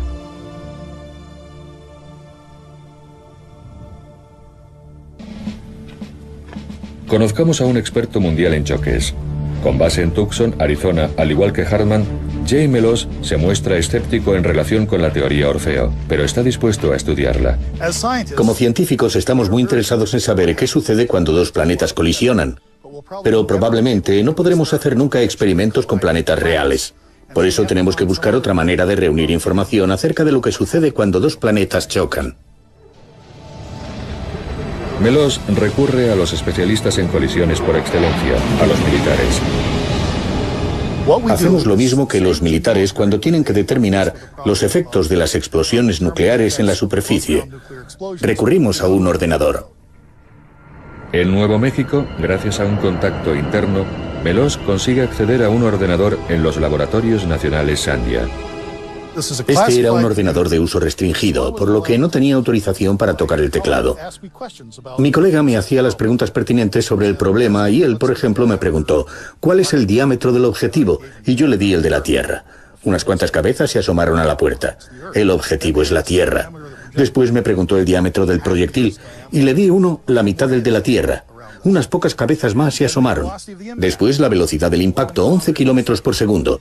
Por último, se le dio prioridad a mis preguntas debido al entusiasmo que había despertado un choque de semejantes dimensiones.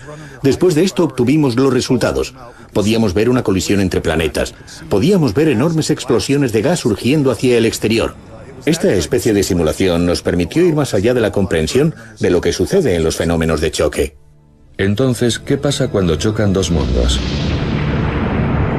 Todos hemos visto películas donde hay colisiones de planetas y cosas como la Guerra de las Galaxias, en la que los planetas explotan instantáneamente. Pero así no es como las cosas pasan en la realidad. Los planetas son tan grandes que las cosas suceden lentamente. Si volvemos a mirar la Tierra de hace 4.500 millones de años, en el día en el que el planeta Orfeo chocó contra ella, veríamos que las cosas sucedían aparentemente a cámara lenta. Orfeo entraría con un diámetro la mitad que el de la Tierra, se iría incrustando lentamente penetrando en ella y nubes de vapor emanarían por todas partes, pero todo habría sido del tamaño de un planeta. ¿Pero es posible que los planetas puedan chocar? Una nueva teoría rusa sobre la formación de los planetas defiende que estos pueden chocar y que de hecho chocan. El sistema solar en sus orígenes es una vorágine.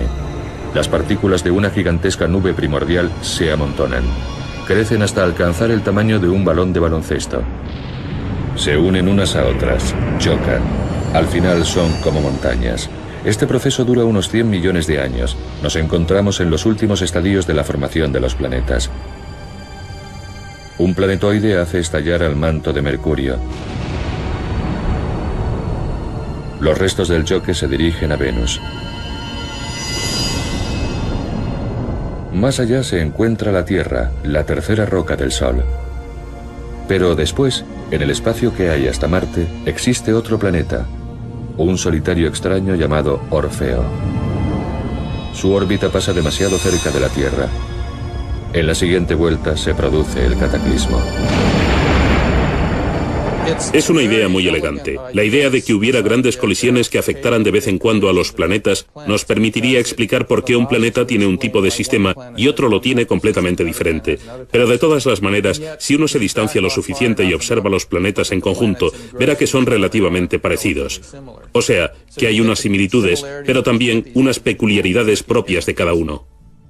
Venus, por ejemplo, rota al revés, probablemente como resultado de un golpe fortísimo. Marte tiene un movimiento similar al de la Tierra, lo que podría indicarnos que también sufrió una gran colisión. El gigante gaseoso, Urano, gira de costado debido al choque con un cuerpo del tamaño de la Tierra.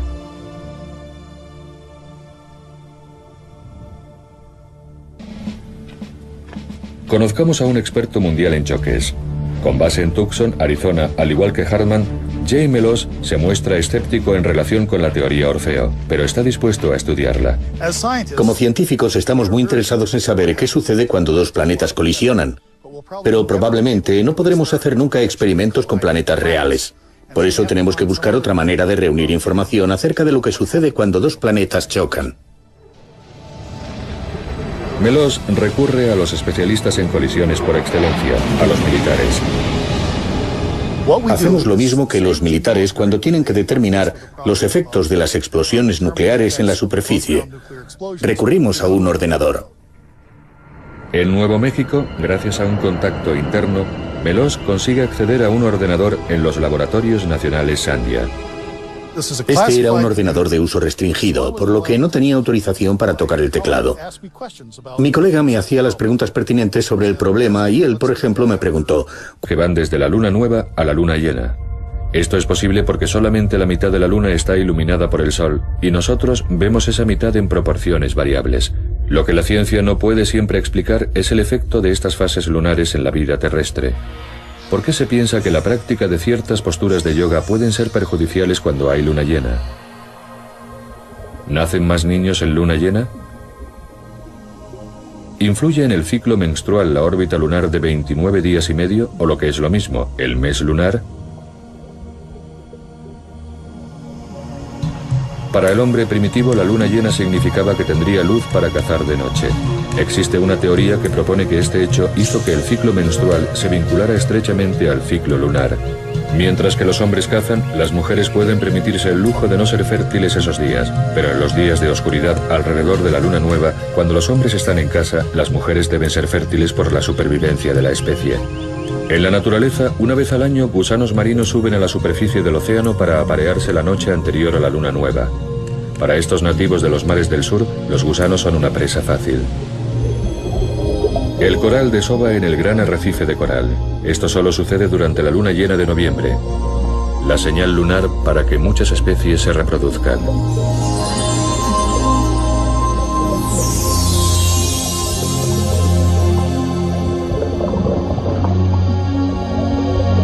Cuando las mareas alcanzan su punto más alto durante la luna nueva y la luna llena, las tortugas marinas vienen a la playa por la noche a depositar sus huevos. Este es el momento más seguro para incubar a su prole. Igual que la luna regula las mareas regulan los hábitos. Solamente cuando hay marea baja, estos cangrejos emergen de sus entierros subterráneos. En las Islas Galápagos, las iguanas marinas se anticipan hasta 2 horas a las mareas bajas. Esto les da una ventaja a la hora de ganar control sobre la zona de abastecimiento que comparten con las focas.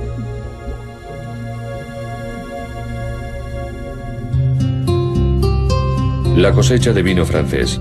Los bodegueros piensan que con luna llena su influencia es muy alta y el máximo de energía alcanza a las uvas. Por eso, los franceses prefieren recoger la uva en los días cercanos a la luna llena y prensarla en los días de luna nueva, puesto que según ellos, la influencia de la luna está en su punto más bajo y el vino tiene menos pozo y por lo tanto es más claro.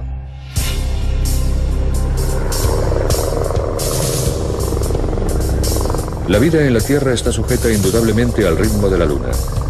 En la actualidad se está empezando a pensar que la colisión que formó la Luna aceleró la aparición de la vida misma. Groenlandia en 1999, donde tuvo lugar un descubrimiento asombroso. Estamos sobrevolando un campamento de este recóndito rincón del oeste de Groenlandia. Devastado planeta, la situación es un infierno. Volcanes en erupción, la corteza se resquebraja, océanos de lava. La Luna está tan cerca que se producen mareas de rocas y de magma. La fuerza de la Luna es 4000 veces más intensa que la actual. La Tierra se retuerce y escupe fuego. En el mar, las olas son gigantescas. A lo largo de 4.500 millones de años, la Tierra se va enfriando y reposando gradualmente. Al principio, la enorme energía maremotriz causó que la Luna se apartara rápidamente. La velocidad de rotación de ambos cuerpos fue disminuyendo. El día se alarga desde 4 horas hasta 24. La acción de las mareas continúa ralentizando la velocidad de rotación de la Tierra y obliga a la Luna a seguir retrocediendo. Los científicos han averiguado, analizando unas capas rocosas llamadas ritmitas de mareas, la frecuencia de las mareas prehistóricas. Marjorie Chan de la Universidad de Utah ha estudiado estas capas en el cañón Big Cottonwood. Hace millones de años, esto eran capas de sedimentos depositados por la acción de las mareas en el estuario de un río. Algunas de estas capas rocosas formadas por la acción de las mareas son tan finas como el papel y es como si cada una llevara escrita la historia o fuera la página de un diario que nos cuenta lo que sucedió hace miles de millones de años. Los hallazgos de Chan son categóricos. Las mareas primitivas eran más frecuentes y los días mucho más cortos.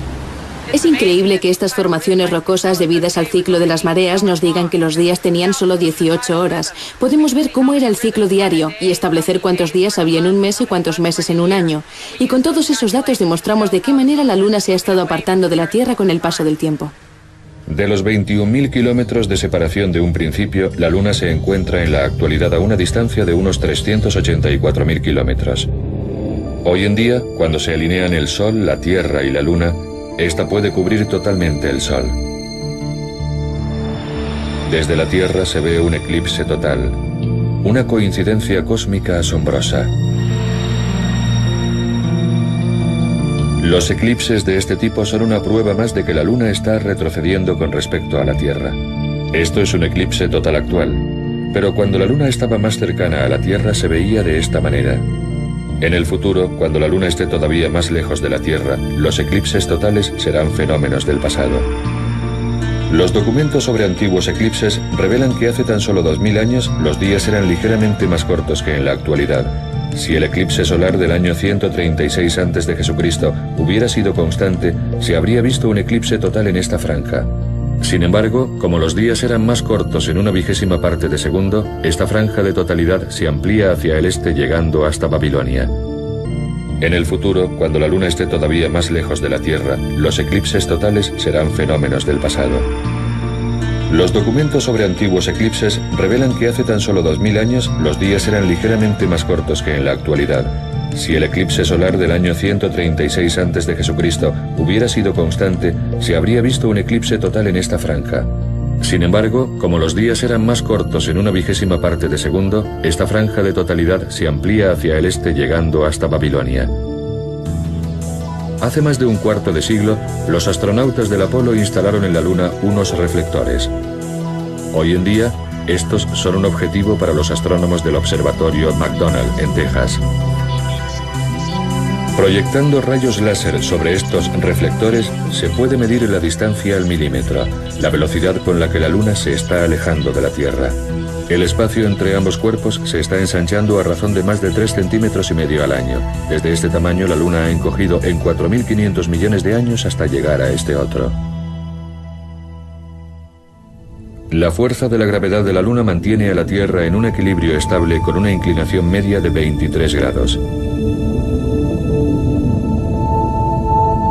En contraste con esto, Marte carece de una luna grande que lo equilibre. Por eso fluctúa sobre su eje. A lo largo de millones de años, la inclinación puede variar de 0 a 90 grados, desestabilizando por completo su clima. Imagínense la Tierra de esta manera. En París, en el Bureau de Longitude, el astrónomo Jacques Lascar está estudiando precisamente eso. ¿Qué pasaría si la Tierra careciera de esa gran luna de la suerte? En primer lugar, hace un modelo de la Tierra con la Luna. Nuestro eje se mueve en un círculo, pero siempre a 23 grados de inclinación. Si se elimina la Luna, el movimiento circular se ralentiza, pero la Tierra se vuelve loca. Los cálculos de Laskar indican un caos total. Si eliminamos la Luna, perdemos por completo la estabilidad. La Tierra deambula sin rumbo por el sistema solar. Laskar no duda de que dependemos completamente de nuestra compañera del espacio. Si no tuviéramos a la Luna, el eje de la Tierra variaría de forma caótica entre 0 y 90 grados, y los cambios climáticos serían totalmente drásticos. Podría decirse que la Luna es el regulador climático de la Tierra. Incluso con la Luna, la Tierra experimenta fluctuaciones en su rotación.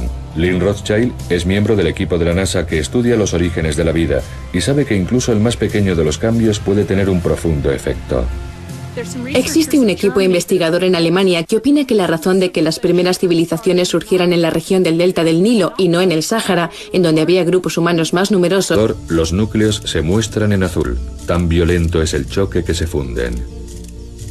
Cuando Orfeo choca con la Tierra, se introducen en la Tierra enormes cantidades de hierro. Este hierro reaccionó con el agua, produciendo hidrógeno. Esto causó la formación de una atmósfera reductora, la cual es esencial para que la vida surja.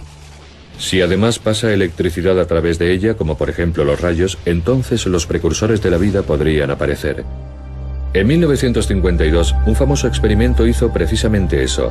Hal Urey y este hombre, Stanley Miller, crearon aminoácidos simples en tubos de ensayo. Pero no se les hizo caso porque sus colegas insistían en que las condiciones para que la vida surgiera en la Tierra en una etapa tan temprana no eran las adecuadas, porque no existía lo que vino a llamarse la atmósfera reductora.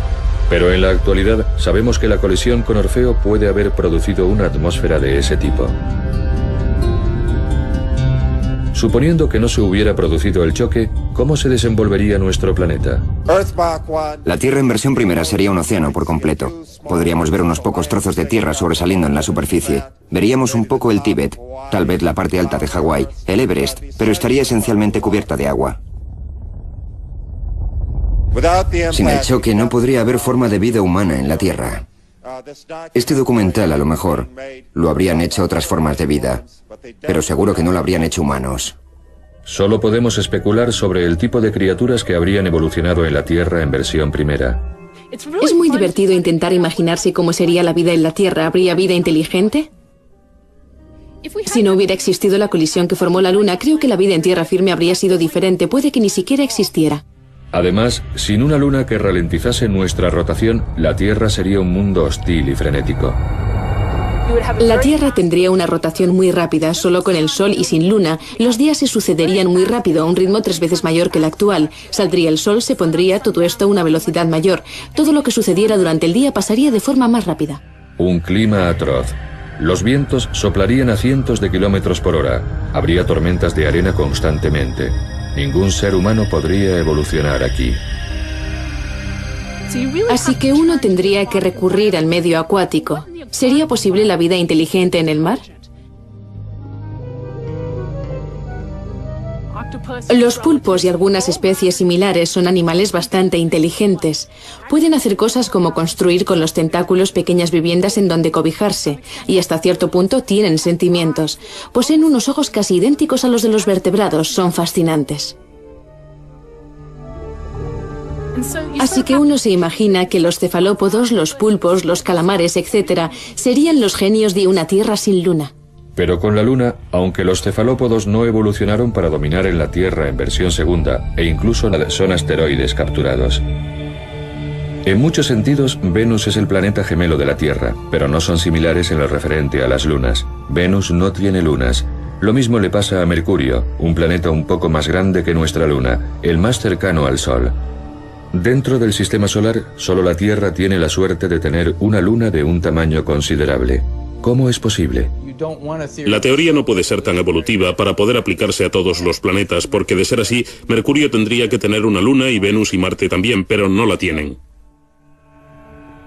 Si la Luna y la Tierra se formaron juntas en el sistema solar embrionario, la Luna debería tener, al igual que la Tierra, un enorme núcleo de hierro. No lo tiene, por lo tanto la teoría falla.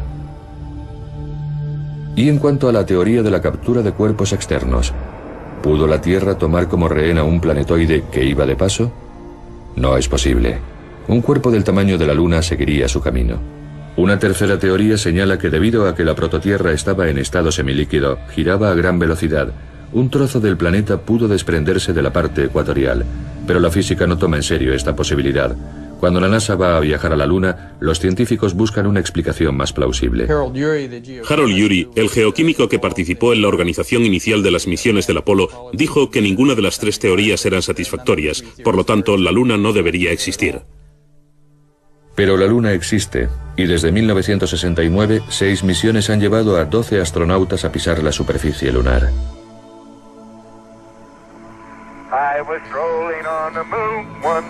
Pero los primeros alunizajes del Apolo se concentraron tan solo en poner banderas y dejar huellas sobre el suelo. Más adelante los astronautas comenzaron a buscar lo que se llamaban rocas Génesis, aquel material que datara de la época de la formación de la Luna. ¿Resolverían estas el misterio del origen de la Luna? En total, las misiones del Apolo obtuvieron 336 kilogramos de polvo lunar y de rocas. 2, 1, 0. Despegamos, Roger. Ignición. Cuando las expediciones del Apolo volvían de la Luna, se organizaban inmediatamente una serie de conferencias anuales en Houston para estudiar las rocas que habían traído y para discutir sobre la composición química y las propiedades de estas. La gente los llamaba festivales de rock. Había uno cada año. Los resultados son decepcionantes. Las rocas se parecen a las del manto de la Tierra, pero no contienen agua y tienen muy poco hierro. No se trata de rocas Génesis. Y no es de extrañar. A lo largo de miles de millones de años, la Luna ha sufrido gran cantidad de bombardeos cósmicos que han destruido las rocas más antiguas de su superficie. La búsqueda de las rocas Génesis fue una empresa de locos. El hombre pisa la Luna, pero esto no arroja ninguna luz sobre las teorías de su origen. Los científicos se reunieron y comentaron: el cuerpo del tamaño de la Luna seguiría su camino. Una tercera teoría señala que debido a que la prototierra estaba en estado semilíquido, giraba a gran velocidad, un trozo del planeta pudo desprenderse de la parte ecuatorial, pero la física no toma en serio esta posibilidad. Cuando la NASA va a viajar a la Luna, los científicos buscan una explicación más plausible. Harold Urey, el geoquímico que participó en la organización inicial de las misiones del Apolo, dijo que ninguna de las tres teorías eran satisfactorias, por lo tanto, la Luna no debería existir. Pero la Luna existe, y desde 1969, 6 misiones han llevado a 12 astronautas a pisar la superficie lunar.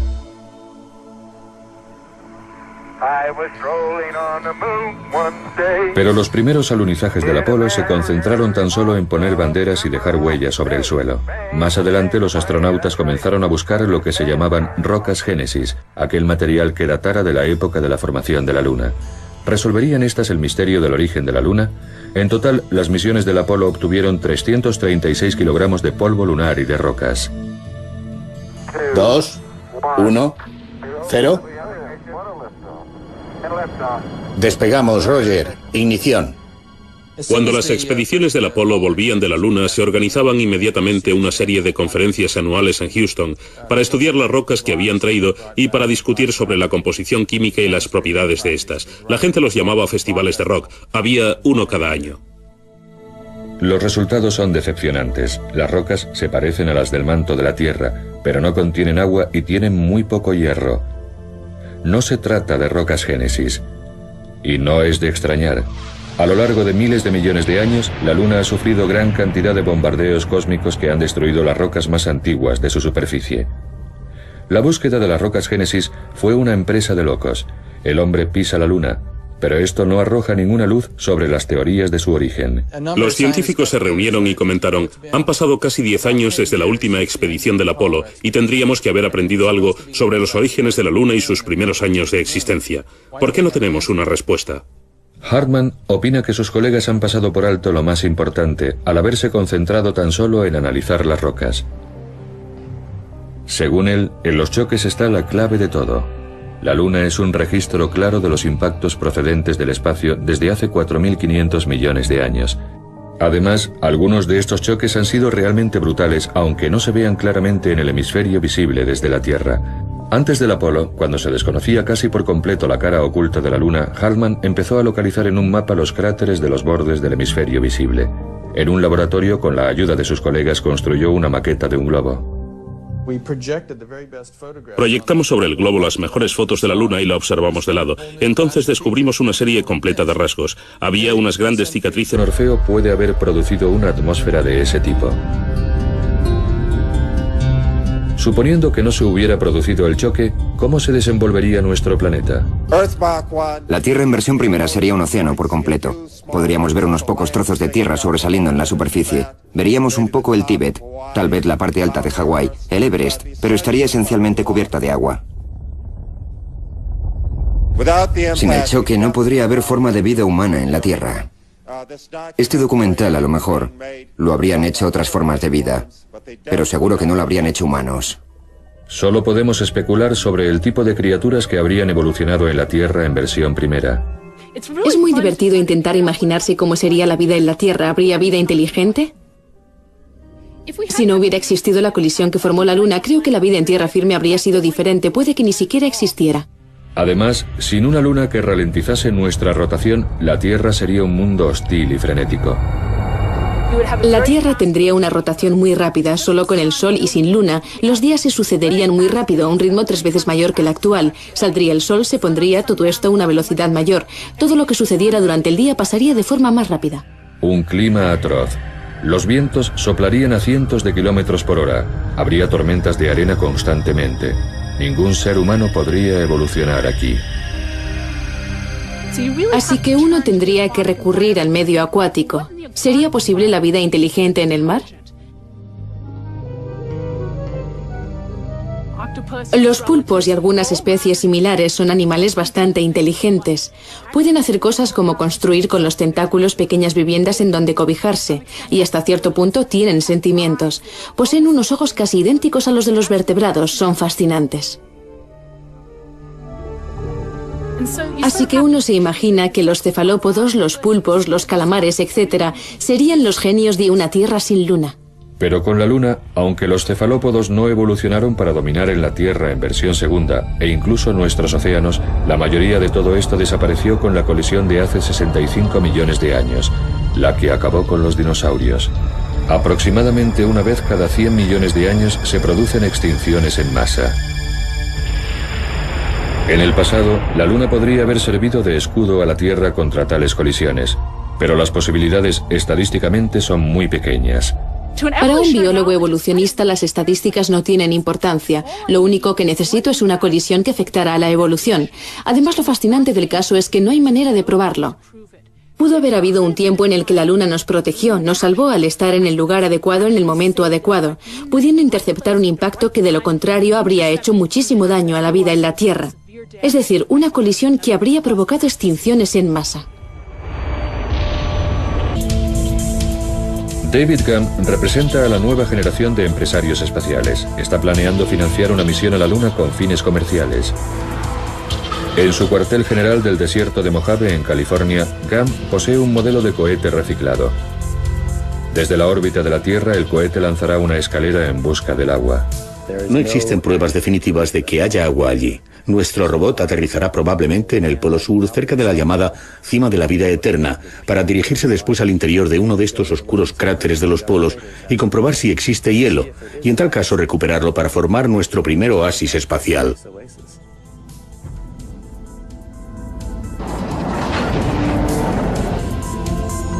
Si podemos confirmar que existe suficiente cantidad de agua en los polos lunares, significaría que nuestras naves podrían repostar allí, lo que supondría que las misiones a Marte y a otros puntos más lejanos del sistema solar serían finalmente factibles. Sería la primera vez que no utilizaríamos como base la Tierra para explorar el espacio. Las perspectivas de Gumb dependen del agua lunar. Hace posible la vida, dado que el hidrógeno y el oxígeno líquido se convierten en combustible para los cohetes. Su luna es un puerto de abastecimiento. Creo que la Luna es un puente fundamental en la conquista del espacio. El sistema solar es un lugar gigantesco. Si tuviéramos un lugar cerca de casa donde entrenarnos y probar el equipo, un lugar donde si hay un problema puedes pedir ayuda, sería fundamental. Si vas camino de Marte y tienes un problema, estás vendido. Si existe agua, las colonias lunares serán el paso siguiente.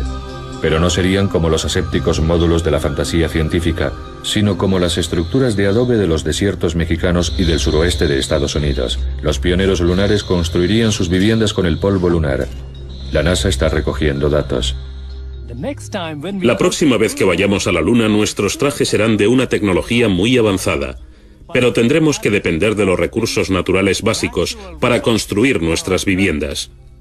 La palabra clave de la vida fuera de la Tierra es ahorro. Las primeras viviendas lunares podrían parecerse a estas construcciones del Museo de Viviendas Tradicionales de California. Cada cantidad de material que llevemos desde aquí hasta la Luna costará de 2 a 3 veces su peso en oro. Por eso es vital poder utilizar los materiales que haya allí. Tubos llenos de polvo lunar amontonados en espirales. Parece una ironía que volvamos a los orígenes de la historia, pero no, realmente no es así. Es tomar el mejor legado de cada civilización y desarrollarlo con vistas al futuro. ¿Como la montaña rusa?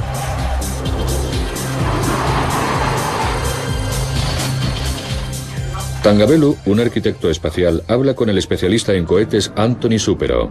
El tema del